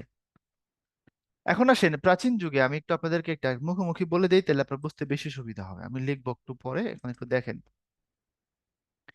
এখানে আসলে আপনি কি দেখেন বলেন। এই দুইটা জায়গাকে যদি অ্যানালাইসিস করেন, পার্সোনালি যদি একটু চোখ বন্ধ করে ভাবেন, তাহলে দেখবেন প্রাচীন যুগে যেটা লেখা হয়েছিল চর্যাপদ, সেখানে লেখা হয়েছিল বৌদ্ধ ধর্মের সহজিয়া বাউল যারা ছিল তাদের তৈরি করা কিছু সঙ্গীত বা সাধন সঙ্গীত বা ধর্মীয় গান আমরা দেখছি। এখানে সমাজচিত্র নাই এমন না, আছে, সমাজ বাস্তবতার কথা আছে, কিন্তু মেইন এখানে কি বলেন, প্রাচীন যুগের মেইন জিনিস যেটা সেটা হচ্ছে ধর্ম। আচ্ছা, মধ্যযুগে আসেন, একেবারে মধ্যযুগের প্রধান সাহিত্য ধারা কয়টা? চারটা। একদম শুরুতে বৈষ্ণব সাহিত্য, যেটার মধ্যে রাধা আর কৃষ্ণের প্রেম, তারপরে হচ্ছে আপনার মঙ্গল কাব্য, হিন্দুদের দেবদেবীদের ধর্মীয় কথাবার্তা প্রশংসা, তারপরে হচ্ছে রোমান্টিক সাহিত্য আর অনুবাদ সাহিত্য। এখন রোমান্স ধর্মী প্রণয় উপাখ্যান যেটা আর অনুবাদ সাহিত্য যেটা, দুইটার মধ্যে একটা মিল আছে, পার্থক্য আছে, সেটা কি? দেখেন, বিদেশি ভাষা থেকে অনুবাদ করা হয়েছে, ধরেন সংস্কৃত থেকে রামায়ণ মহাভারত, আর আরবি ফার্সি থেকে ইউসুফ ও জুলাইখা বা লাইলা বা মজনুন। এখন ইউসুফ ও জুলাইখা অনুবাদ করার পরে তার মধ্যে প্রেম পাওয়া গেছে, এই জন্য আমরা তারে বলছি রোমান্স ধর্মী সাহিত্য। কিন্তু রামায়ণ মহাভারত অনুবাদ করার পরে সেখানে প্রেম নাই, এই জন্য সেটাকে আমরা বলেছি শুধু অনুবাদ সাহিত্য। বুঝছেন, মূলত দুটোই অনুবাদ। যদি প্রেম ঘটিত হয় তখন রোমান্স ধর্মী, আর না হলে শুধু অনুবাদ। ওকে, এখন এই জায়গাটা একটু ক্লিয়ার করে, তাহলে আমরা সাহিত্য ধারা পেলাম চারটা। 1 নম্বরে পেলাম বৈষ্ণব সাহিত্য, তারপরে পেলাম মঙ্গল কাব্য, তারপরে পেলাম রোমান্সধর্মী সাহিত্য, তারপরে পেলাম অনুবাদ সাহিত্য। এর মধ্যে দেখেন রোমান্সধর্মী সাহিত্যের মধ্যে মানুষের কথা আছে, কিন্তু এটা আবার আমাদের মৌলিক সাহিত্য না, আমাদের কিছু না, এটা এটা বাইরের জিনিস, অনুবাদ করে নিয়ে আসা হয়েছে। হ্যাঁ, আমাদের যেগুলো আছে সামান্য, সেখানেও কিছু আছে। তাহলে মধ্যযুগটাও দেখেন মূলত ধর্ম নির্ভর, ধর্মীয় কথাবার্তা এখানে বেশি। যতটুকু মানুষের কথা আসছে এখানে, সেটা আবার মুসলমান কবিদের হাতে। হিন্দু কবিরা এখানে মানুষ মানবিকতা নিয়ে একটা কলমও লিখে নাই, যতটুকু লেখা হয়েছে মুসলমান কবিরা লিখছে। তাইলে আমরা যদি বলি প্রাচীন যুগে আর মধ্যযুগে সাহিত্যের বাহন কবিতা বা কাব্য, সাহিত্যের বিষয়বস্তু প্রধানত ধর্ম। আর আধুনিক যুগে যদি আসে ঠিক উল্টা, সাহিত্যের বাহন প্রধানত গদ্য বা কথা সাহিত্য, আর সাহিত্যের বিষয়বস্তু প্রধানত মানুষ। আধুনিক জীবন বা নগর জীবন, তার আশা হতাশা নৈরাশ্য, চাওয়া পাওয়া আনন্দ, ভাব ভালোবাসা প্রেম বিরহ ইত্যাদি ইত্যাদি। এই দুইটা সময়ের মধ্যে একটু পার্থক্য করতে পারছেন কিনা বলেন। আমরা এখন আধুনিক যুগ নিয়ে আলাপ করব, তার আগে এটা জানা জরুরি ছিল। বুঝছেন কিনা বলেন।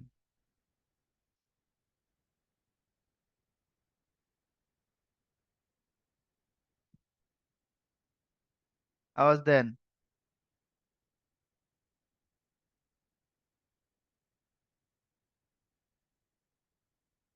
ওকে, চমৎকার।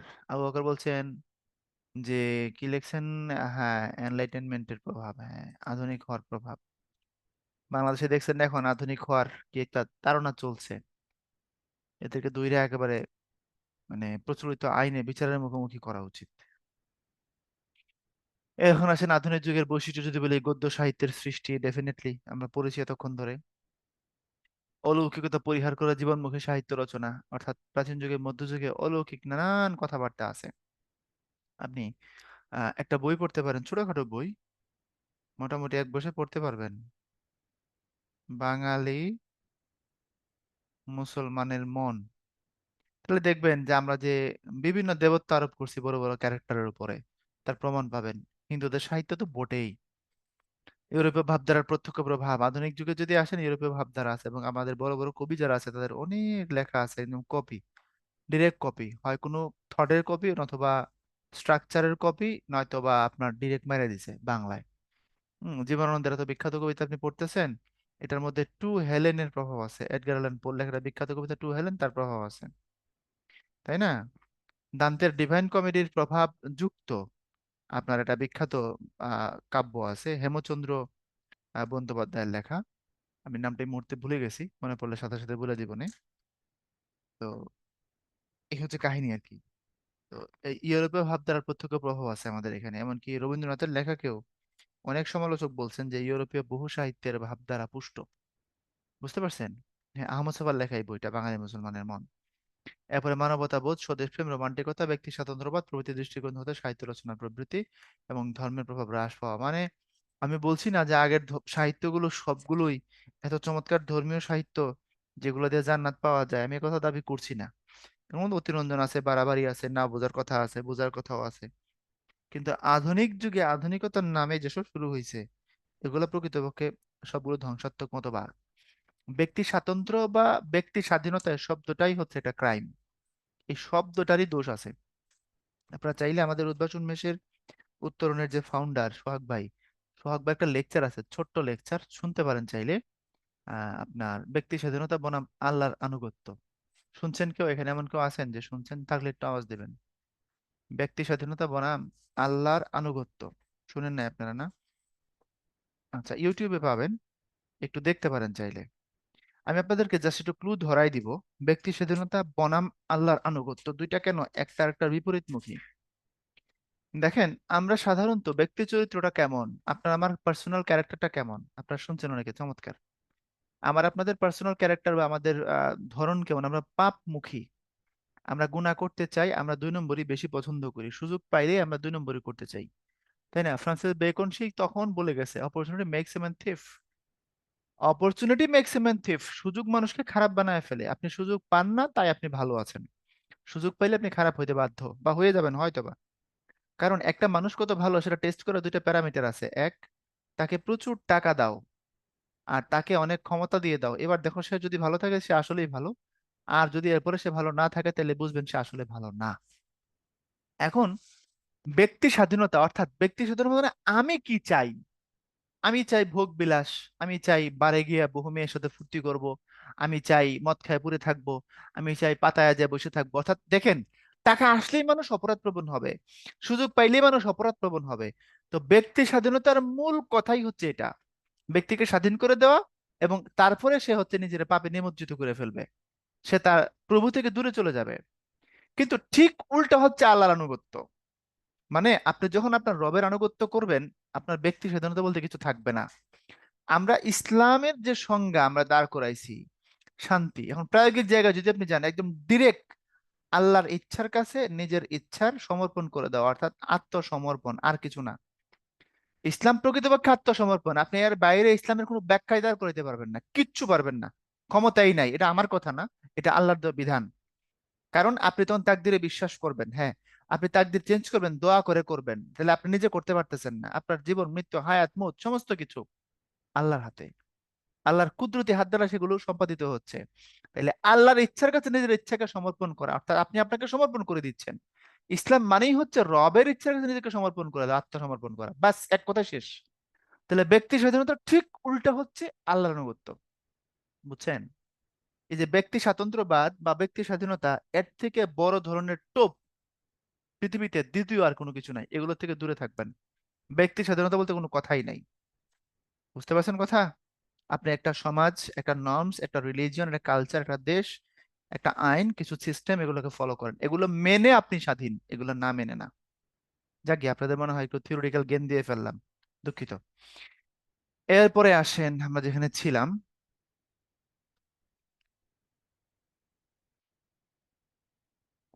ওকে মারজান, থ্যাংক ইউ। 1555 সালে আসাম রাজকে লেখা কোচবিহার রাজার একটি পত্রকে বাংলা গদ্যের প্রাচীনতম নিদর্শন বলে ধরা হয়।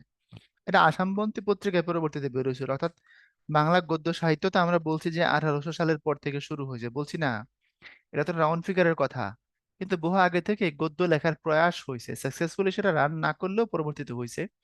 এবং এটার একদম প্রামাণিক বিষয় হচ্ছে যেটা 1734 সালে লেখা এবং 1743 সালে বের হওয়া একটা বই, নাম কৃপার শাস্ত্রের অর্থভেদ। যে বইটা মানুয়েল দাশগুপ্ত সহ যখন প্রথম ব্যাকরণ লিখেন, ভোকাবুলারি এম ইডিওমা বেঙ্গলাই পর্তুগিজ ও দিবাইদিদু এম দস ফার্ডেস, এই যে বইটা যখন বের হয় তখনই এই কৃপার শাস্ত্রের অর্থভেদ বের হয়েছিল। এটাও পর্তুগিজ, যে পর্তুগালের রাজধানী লিসবন, এই লিসবন থেকে বের হওয়া এই দুইটা বই। এই কৃপার শাস্ত্রের অর্থভেদ মূলত খ্রিস্টান ধর্মের কথাবার্তা। কৃপার শাস্ত্র মানে করুণার শাস্ত্র, অর্থাৎ বাইবেল নিয়ে বলা এখানে কথাগুলো। এই বাইবেল প্লাস খ্রিস্টান ধর্মের যে মাহাত্ম্য আছে, সেই মাহাত্ম্যের প্রচার হচ্ছে এই বইয়ের মূল কথা। এগুলো হচ্ছে গদ্যের প্রাথমিক প্রচেষ্টা। এরপরের প্রচেষ্টা যেগুলো এখানে লেখা আছে নিজের মতো করে পড়ে ফেলবেন। 1743 সালে লিসবন থেকে বের হয়েছে। এরপরে আপনার ঢাকার ভূষণা নবাবগঞ্জ এলাকা, ওখানের একজন জমিদার ছিলেন নাম দোমান্তনীয়। এই দোমান্তনীয় লেখা ব্রাহ্মণ রোমান ক্যাথলিক সংবাদ, এটাও একটা ধর্মীয় বই, খ্রিস্টান ধর্মের মাহাত্ম্য প্রচার। বাঙালির লেখা প্রথম মুদ্রিত গ্রন্থ, এর আগে কোনো বই প্রকাশ পায় না বাঙালির হাতে, মুদ্রিত হয় নাই। আর 1778 লেখা নাথানিয়েল ব্রাসি হেলের একটা ব্যাকরণ, এটার নাম হচ্ছে grammar of the Bengali language. তাহলে এখন যদি পরীক্ষায় প্রশ্ন আসে বাংলা গদ্যের প্রাচীনতম নিদর্শন কোনটা, প্রকৃতপক্ষে উত্তর হবে এটা, কৃপার শাস্ত্রের অর্থভেদ। আর উপরে যে কোচবিহার রাজার একটা পত্র, যেটা বাংলা গদ্যের প্রাচীনতম নিদর্শন, এটা গদ্য, একেবারে সাহিত্যিক মান এখানে নাই। বুঝছেন? এরপরে শ্রীরামপুর মিশন। শ্রীরামপুর হচ্ছে পশ্চিমবঙ্গের হুগলি, শ্রীরামপুর মিশনের কথা বলা হয়েছে। ওখানে যখন মিশনারিরা আসে, আসার পরে তারা ওখান থেকে পত্র প্রকাশ করা শুরু করে। এর প্রতিষ্ঠাতা ছিলেন জন টমাস এবং উইলিয়াম কেরি। এবং পরবর্তীতে ওখান থেকে আপনার এই প্রচার কার্য শুরু হয়। শ্রীরামপুরের মিশনের যে পাদ্রী যারা আছে, তাদের একটা অবদান আছে। পরবর্তীতে এই পূর্ববঙ্গে বা পশ্চিমবঙ্গ মিলে বর্তমান বাংলাদেশ এই এলাকাতে যে লেখালেখির যে প্রচার বা মুদ্রিত গ্রন্থের যে প্রচার, এটা ওইখান থেকে আস্তে আস্তে শুরু হয়। এটা মাথায় রাখবেন। এরপর এখান থেকে প্রকাশ করা হয়েছিল আপনার প্রথম দিগদর্শন, সাময়িক এবং সমাচার দর্পণ নামে সংবাদপত্র। যদি প্রশ্ন করা হয় বাংলা ভাষার প্রথম সাময়িক পত্র কোনটা, দিগদর্শন। সাময়িক পত্র মানে একটা নির্দিষ্ট টাইম পর পর প্রকাশ হয়, এর নাম সাময়িক পত্র, এর নাম দিগদর্শন। আর সংবাদপত্রের নাম হচ্ছে সমাচার দর্পণ। ওকে। এরপরে এখান থেকে যদি বলি আমরা ফোর্ট উইলিয়াম কলেজ, কিছু তথ্য আছে মুখস্থ করে ফেলাবেন একদম শুরু থেকে শেষ পর্যন্ত, কিছু বাদ দেওয়ার নাই। প্রতিষ্ঠাতা নাম লর্ড ওয়েলেসলি, 1800 সাল। এবং এখানে বাংলা বিভাগ, যদি পরীক্ষায় প্রশ্ন হয় যে বাংলা বিভাগ কবে শুরু হয়েছিল, এখানে বাংলা বিভাগ কবে শুরু হয়েছিল, 1801 সালে।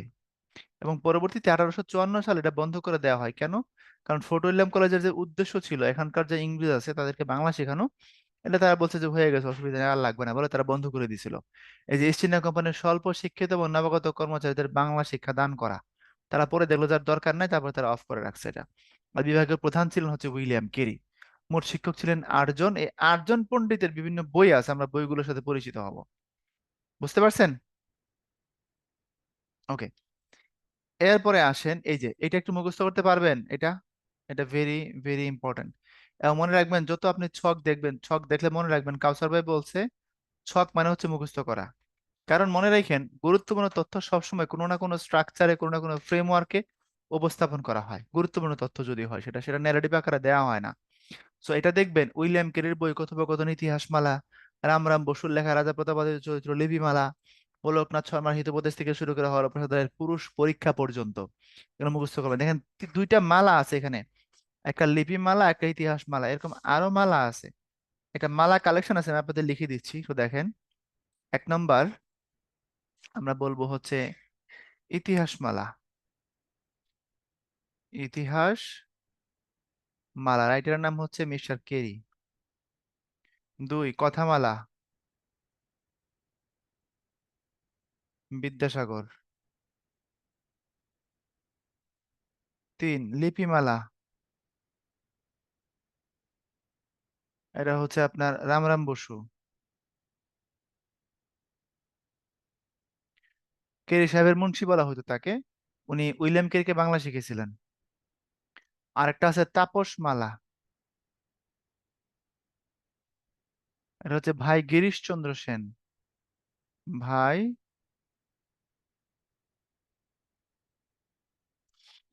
গিরিশচন্দ্র সেন। ইতিহাসমালা, কথামালা, লিপিমালা, তাপসমালা। তাপসমালা এটা মূলত একটা অনুবাদ করা বই। তাজকিরাতুল আউলিয়া নামে একটা বই আছে ফার্সিতে, ফরিদউদ্দিন আকতাবের লেখা। তাজকিরাতুল আউলিয়ার মধ্যে ওলিয়া উলিয়াদের জীবন কথা আছে, বুঝছেন? যারা জ্ঞান তাপস, তাপস মানে তো সাধক, তাদের কথাবার্তা আছে। এই বইটাকে গিরিশচন্দ্র সেন অনুবাদ করেছেন, নাম দিয়েছেন তাপসমালা।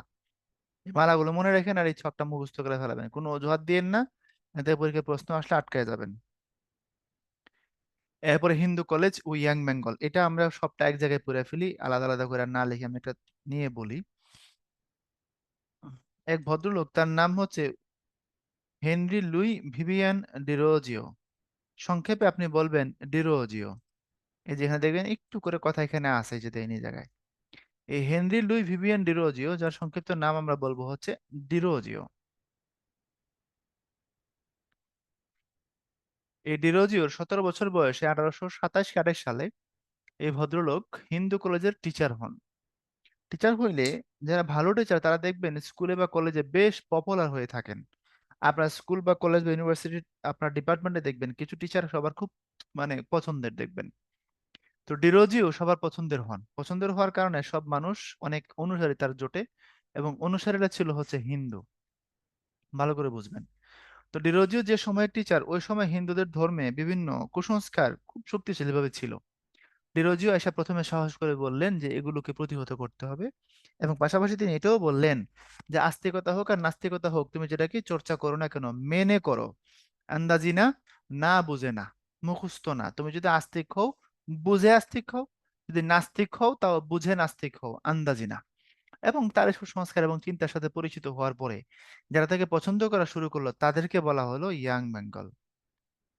তা ইয়াং বেঙ্গলরা মূলত ইংরেজ কেউ না, ইয়াং বেঙ্গলরা বাঙালি, কিন্তু ইংরেজি ভাব দ্বারা পুষ্ট। তাহলে ইংরেজি ভাব দ্বারা পুষ্ট বাঙালি যুবক যারা, তাদেরকে বলা হলো ইয়াং বেঙ্গল। আমরা ইয়াং বেঙ্গলের সংজ্ঞা এবার নিই। তাহলে আমরা এখানে লিখবো ইংরেজি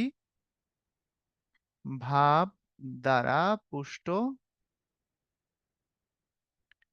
বাঙালি যুবক, এদেরকে কি বলা হয়? ইয়াং বেঙ্গল। যেমন কৃষ্ণমোহন বন্দ্যোপাধ্যায়, উনি ছিলেন হিন্দু, হয়ে গেছিলেন পরে খ্রিস্টান এমনকি। তারপরে দক্ষিণারঞ্জন মিত্র মজুমদার একজন ছিলেন, উনি হিন্দু হয়ে গেছিলেন খ্রিস্টান।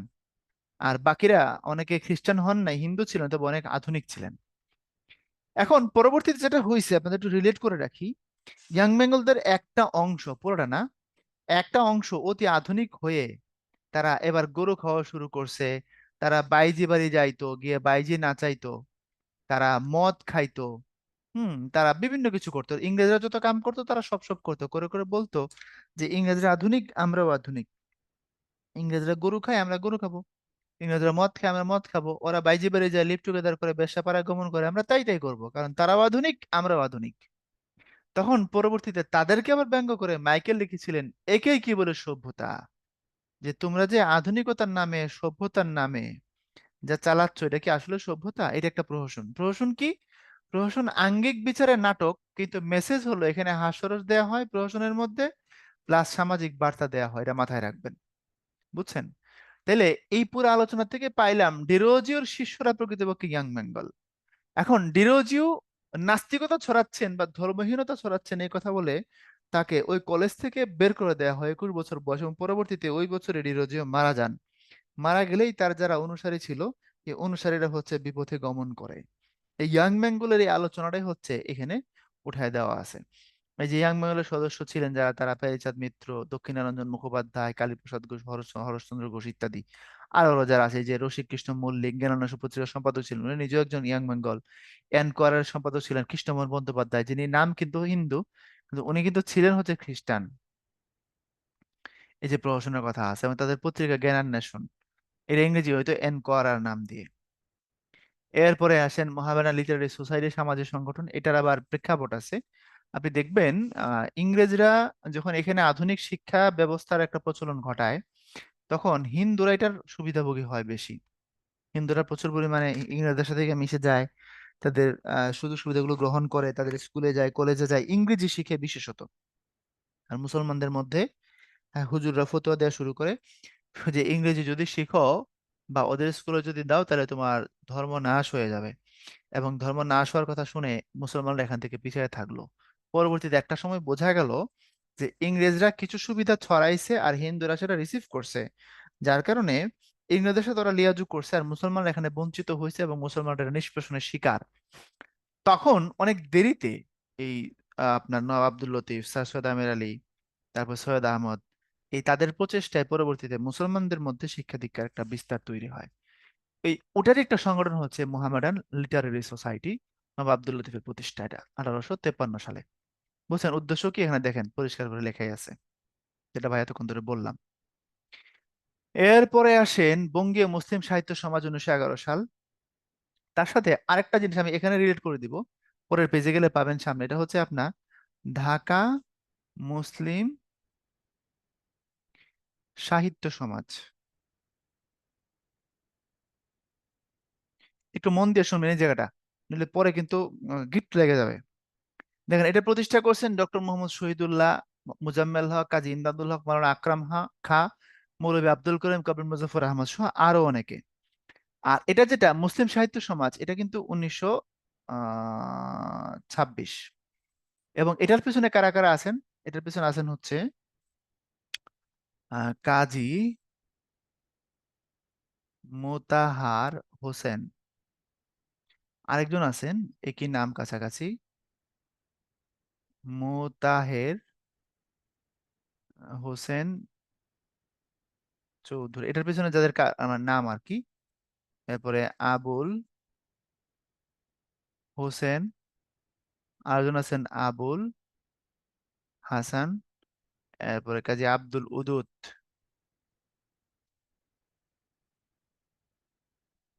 এরকম আরো কিছু নাম আসবে।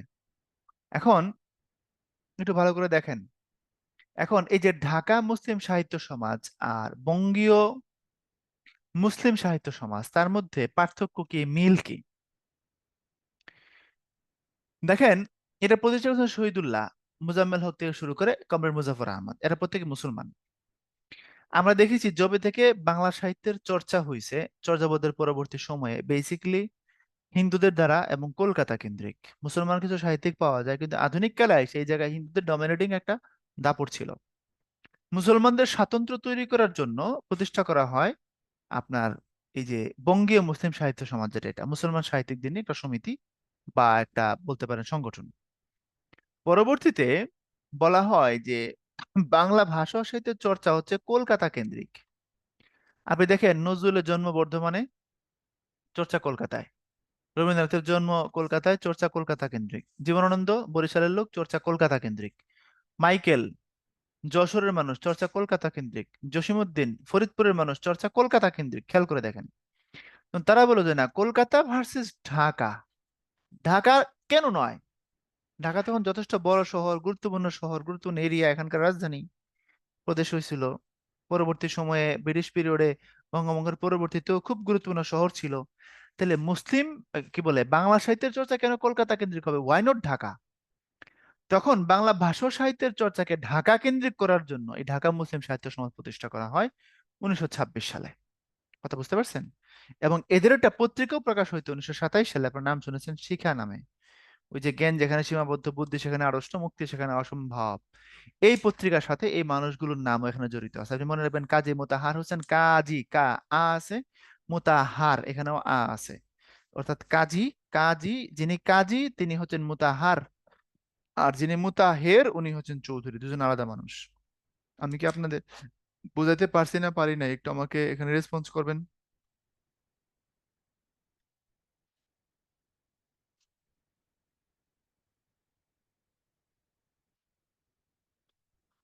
এবং তাদের এই পত্রিকার মাধ্যমে তারা একটা আন্দোলন প্রতিষ্ঠা করেছিলেন, ওটার নাম হচ্ছে বুদ্ধির মুক্তি আন্দোলন। বুদ্ধির মুক্তি আন্দোলন।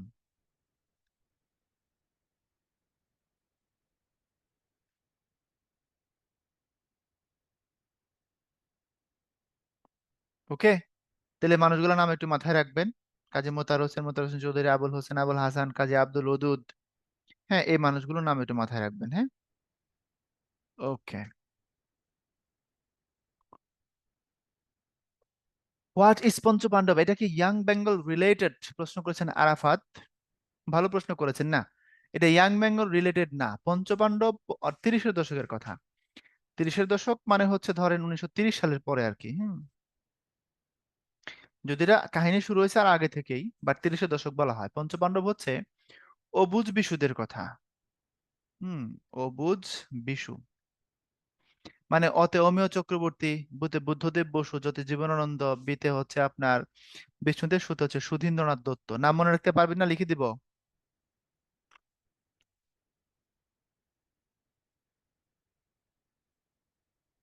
লিখে দেই, হ্যাঁ, ভুলে যাবেন। বাংলা ভাষা ও সাহিত্যে রবীন্দ্র যুগ বলে একটা শব্দ আছে, শুনছেন আপনারা? 1901 সাল থেকে শুরু করে উনি মারা যাওয়া পর্যন্ত এটাকে বলা হয় রবীন্দ্র যুগ। ঠিক আছে, ঠিক আছে, আর লিখতে হবে না, এবার শুনেন, আমি লিখে দিচ্ছি। এই 1901 সাল থেকে 1941, যতদিন রবীন্দ্রনাথ বেঁচে ছিলেন, এই সময়টাকে, উফ, এক চলে গেল বাইরে, এই সময়টাকে বলা হয় রবীন্দ্র যুগ। কেন বলা হয় রবীন্দ্র যুগ বলতে পারবেন তো?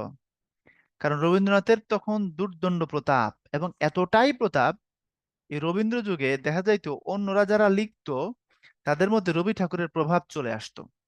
মানে রবি ঠাকুর সবার কাছে এত বেশি পঠিত, এত বেশি সমাদৃত ছিল যে রবি ঠাকুর যেন সবার উপরে ভর করে বসছে, অন্যরা লিখলেও তাদের মধ্যে রবি ঠাকুরের প্রভাব খুঁজে পাওয়া যেত। তখন 5 জন মানুষ, তাদেরকে আমরা বলছি পঞ্চ পাণ্ডব। পাণ্ডব বলার কারণ হচ্ছে মহাভারতে পাণ্ডবদের 5টা ভাই ক্যারেক্টারের নাম পাওয়া যায়, আপনারা জানেন। মনে আছে পঞ্চপাণ্ডবদের নাম? যুধিষ্ঠির, অর্জুন, ভীম, নকুল, সহদেব। 5 ভাই, সব জায়গায় একসাথে যাইতো, এক কাজই করতো। তো বাংলা ভাষা ও সাহিত্যে 5 জন কবি এক কাজই করছেন, একই উদ্দেশ্য হাসিল করছেন, এই জন্য তাদেরকে বলে পঞ্চপাণ্ডব। এদেরকে বলা হয়েছে অবুঝ বিশু। আমি সংক্ষিপ্ত করে বলছি আর কি, শর্টকাট। এই অতে হচ্ছে অমিয় চক্রবর্তী, এদের বয়স এক, মানে একজনের সাথে আরেকজনের বয়স, এই 5 জনের মধ্যেই বয়সের গ্যাপ 10 বছরের বেশি না, মানে তারা একই সময়ের কবি সবাই। বতে হচ্ছে বুদ্ধদেব বসু। তারপরে হচ্ছে যতে হচ্ছে বুদ্ধদেব বসুর জন্ম 1908, জীবনানন্দ 1899। জীবনানন্দ দাশ। তারপরে হচ্ছে এখানে আপনার বিতে হচ্ছে বিষ্ণু দে। আর সবার শেষে হচ্ছে সুধীন্দ্রনাথ দত্ত।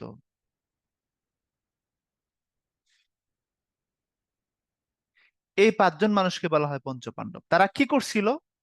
তারা রবীন্দ্র বলয় ভেঙে নতুন সাহিত্য ধারার সূচনা ঘটায়। বুঝছেন? অর্থাৎ তারা রবীন্দ্র প্রভাবের বাইরে গিয়ে নতুন নতুন, মানে সোজা কথা ইউরোপীয় ধাঁচের,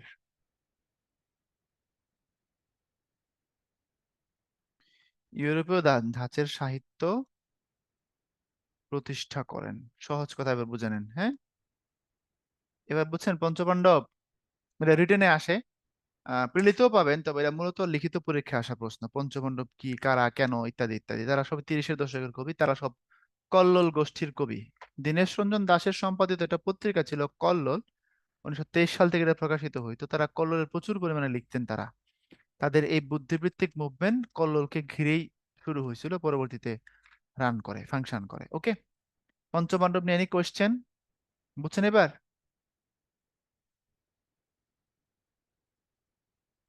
ওকে, এখন আসেন আমরা আগে বাড়ি। এবার যেটা বলছিলাম, ঢাকা মুসলিম সাহিত্য সমাজ 1926, এটাও শহীদুল্লাহ সভাপতিত্বে প্রতিষ্ঠিত হয়। জ্ঞান যেখানে সীমাবদ্ধ, বুদ্ধি সেখানে আড়ষ্ট, মুক্তি সেখানে অসম্ভব। এবং এই শিক্ষা পত্রিকা 27, সম্পাদক এবং উদ্যোক্তা আবুল হোসেন। এরপরে কাজী আব্দুল ওদুদ, মোতাহার হোসেন, আবুল ফজল, আবুল হোসেন, এই মানুষগুলো এই মানে সোসাইটির সাথে সম্পর্কিত ছিলেন। শিক্ষা বাৎসরিক ছিল, 5টার সংখ্যা বের হওয়ার পর এটা বন্ধ হয়ে যায়। মাসিক ছিল শুরুর দিকে, পরে বাৎসরিক করা হয় এই শিক্ষা পত্রিকা। এই জ্ঞান যেখানে সীমাবদ্ধ, বুদ্ধি সেখানে আড়ষ্ট, মুক্তি সেখানে অসম্ভব, না মাথায় রাখবেন। অর্থাৎ সীমাবদ্ধ বা অল্প জ্ঞান যদি থাকে, বুদ্ধি ভালো মতো কাজ করে না, আর সেই জ্ঞান দিয়ে বা বুদ্ধি দিয়ে মুক্তি আসে না। এরপরে আসেন আমরা কথা বলবো বাংলা একাডেমি নিয়ে। বাংলা একাডেমি প্রতিষ্ঠার কথা যুক্ত ফ্রন্টের একটা দফার মধ্যে ছিল। কেউ কি বলতে পারবেন যুক্ত ফ্রন্টের কত দফায় বাংলা একাডেমি প্রতিষ্ঠার ব্যাপারে বলা হয়েছিল? এনিবডি?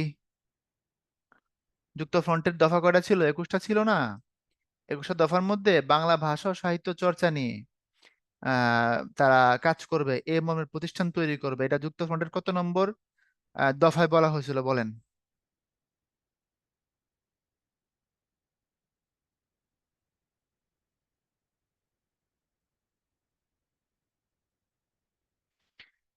এনিবডি? রবিন প্রশ্ন করেছেন জীবনানন্দ দাশের মৃত্যুর কারণ কি ছিল? বেশিরভাগ মানুষ বলে সুইসাইড, পারিবারিক কলহ, অ্যাক্সিডেন্ট হয়েছিল, ট্রামের সাথে ধাক্কা খাইছিল। 16 নম্বর দফায় বলা হয়েছিল, এই কথাটা বলা হয়েছিল যে বর্ধমান হাউস, যেটা বাংলা একাডেমির এখন মূল ভবন, এখানে তখন গভর্নর থাকতো পূর্ববঙ্গের। বলছে বর্ধমান হাউসের পরিবর্তে কম বিলাস আছে এরকম ছোটখাটো সাইজের বাড়িতে একজন গভর্নর থাকবেন। এবং বর্ধমান হাউসকে প্রথমে ছাত্রাবাস করা হবে এবং পরবর্তীতে বাংলা ভাষার গবেষণাগারে রূপান্তর করা হবে। এটা বলা হয়েছিল 16 নম্বরে। আর 17তে বলা হয়েছিল যারা শহীদ হয়েছে 21শে ফেব্রুয়ারিতে তাদের পরিবারদের ক্ষতিপূরণ দেওয়ার কথা। এটা যুক্তফ্রন্টের 21 দফার মধ্যে দফাগুলো ছিল। পরবর্তীতে যুক্তফ্রন্ট যদিও মাত্র 56 দিন পরে যুক্তফ্রন্টের সরকারকে ভেঙে দেওয়া হয়, কিন্তু যুক্তফ্রন্টের সরকার ওই রাস্তা তৈরি করে দিয়ে গেছিল, যার ফলের হিসেবে, রেজাল্ট হিসেবে 1955 সালের 3 ডিসেম্বর বাংলা একাডেমি প্রতিষ্ঠা হয়। পূর্ব নাম বর্ধমান হাউস, প্রথম সভাপতি মাওলানা আকরাম খাঁ। এরপরে বর্তমানে মহাপরিচালক যিনি ডক্টর মোহাম্মদ আজম, ঢাকা বিশ্ববিদ্যালয়ের বাংলা বিভাগের একজন টিচার। এরপরে বর্তমান সভাপতি যিনি অধ্যাপক আবুল কাশেম ফজলুল হক। আর বাংলা একাডেমি পুরস্কার, বাংলা একাডেমি পুরস্কার দেওয়া হয় 1960 সাল থেকে। এটা মাথায় রাখবেন। ওকে। এবং বাংলাদেশের অনেক বিখ্যাত বিখ্যাত মানুষ আছেন, সাহিত্যিক, যারা বাংলা একাডেমি পুরস্কার পাননি। এবং অনেক ছোটখাটো মানে সাহিত্যিক আছেন যারা এই পুরস্কার পাইছেন। এর মানে এখানে অনেক লেভেলের সেন্সরিং হয়, অনেক লেভেলের ফিল্টারিং হয়, 2 নম্বরই হয়, সোজা কথা। নোবেল পুরস্কারে নাকি লবিং কাজ করে, তো এখানে তো কাজ করবেই। যারা পাননি তাদের একজনের নাম জসিমউদ্দিন, আমি লিখে দিচ্ছি। বাংলা একাডেমি পুরস্কার পাননি তাদের একজনের নাম হচ্ছে জসিমউদ্দিন, অত্যন্ত উঁচু মানের কবি, কিন্তু বাংলা একাডেমি পুরস্কার পাননি। বাংলা একাডেমি তাকে পুরস্কার দিয়ে নিজেরা সম্মানিত হয়নি। আর যারা পাইছে, কারা পাইছে তাদেরটা বের করে নেওয়ার দায়িত্ব আপনার, আমি বলবো না। এরপরে বাংলা একাডেমির পত্রিকা 4টা, একটু খেয়াল করে দেখবেন। আছে পত্রিকাগুলোর নাম আমি দেখাবো আপনাদেরকে, এখানে আছে। এরপরে এখানে গবেষণা হয়, সংকলন হয়, ফোকলোর বিভাগে কাজ করা হয়, ভাষা সাহিত্যগুলো নিয়ে পত্রিকা করা হয়, পাঠ্যপুস্তকের বিভাগ আছে, প্রাতিষ্ঠানিক ইয়ে আছে। এখানে 4টা বিভাগের এই 4টা জিনিস আমরা দেখলাম। এখানে পরীক্ষা আসে না, আসে হচ্ছে এখান থেকে। পত্রিকা: উত্তরাধিকার, বাংলা একাডেমি পত্রিকা, বাংলা একাডেমি বিজ্ঞান পত্রিকা, ধানশালিকের দেশ, বার্তা, দা বাংলা একাডেমি জার্নাল। আপনারে এটা একটু বোঝানোর চেষ্টা করি আমি। দেখেন, যদি একটা কথা হয়, যদি একটা শব্দ হয় আর কি, হ্যাঁ, একটি যদি শব্দ হয় তাহলে বুঝবেন এটা হচ্ছে মাসিক। যদি 3টি শব্দ হয় তাহলে বুঝবেন এটা হচ্ছে ত্রৈমাসিক। যদি 3-এর বেশি হয়, অর্থাৎ 4 বা তার বেশি যদি হয়, তাহলে বুঝবেন এটা ষান্মাসিক। ষান্মাসিক মানে হচ্ছে 6 মাস পর পর বের হবে পত্রিকার। এটা নিয়ে পরীক্ষায় প্রশ্ন হয়, কোনটা মাসিক, কোনটা ষান্মাসিক, কোনটা হচ্ছে কোনটা হচ্ছে কোনটা হচ্ছে মাসিক, কোনটা ষান্মাসিক, কোনটা কিভাবে আসে, এই জিনিসগুলো নিয়ে পত্রিকা আপনার হচ্ছে প্রশ্ন হয়, এগুলোর মাথায় রাখবেন। তো এখন,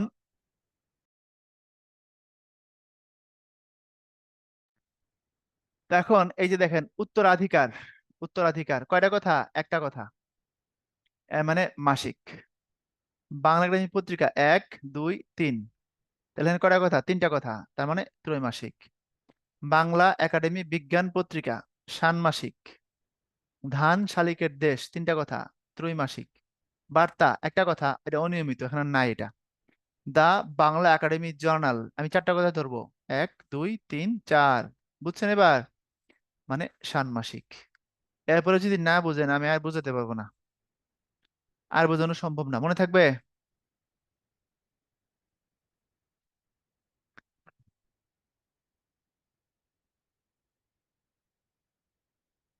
ওকে, মাথায় রাখবেন কৌশলটা কেমন।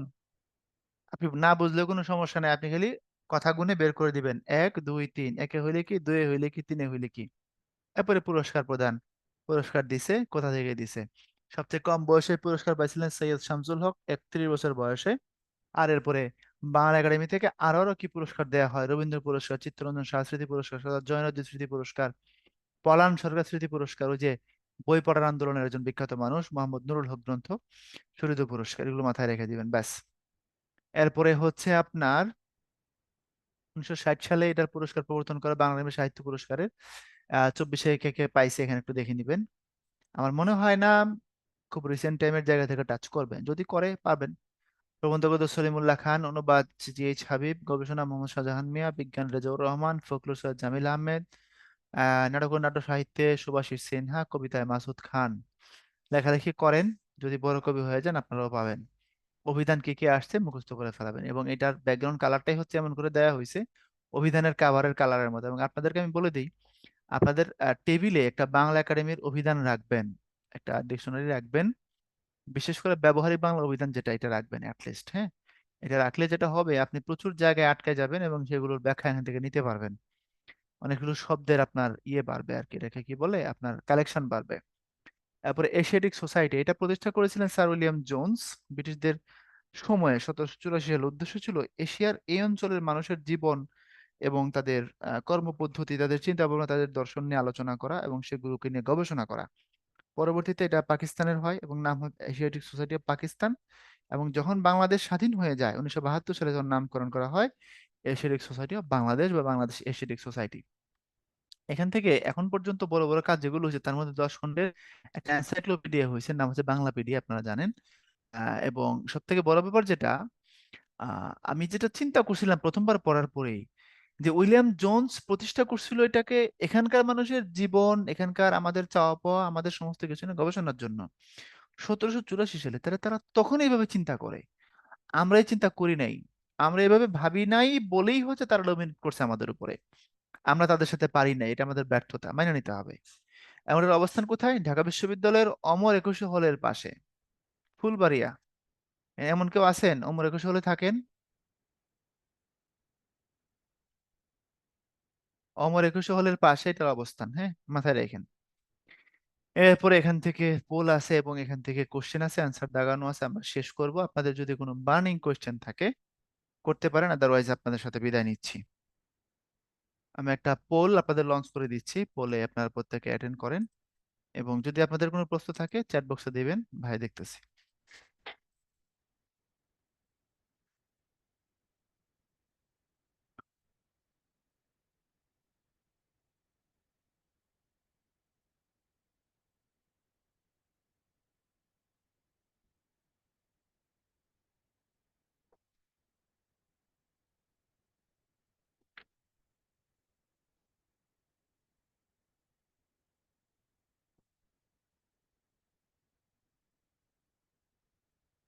Any question?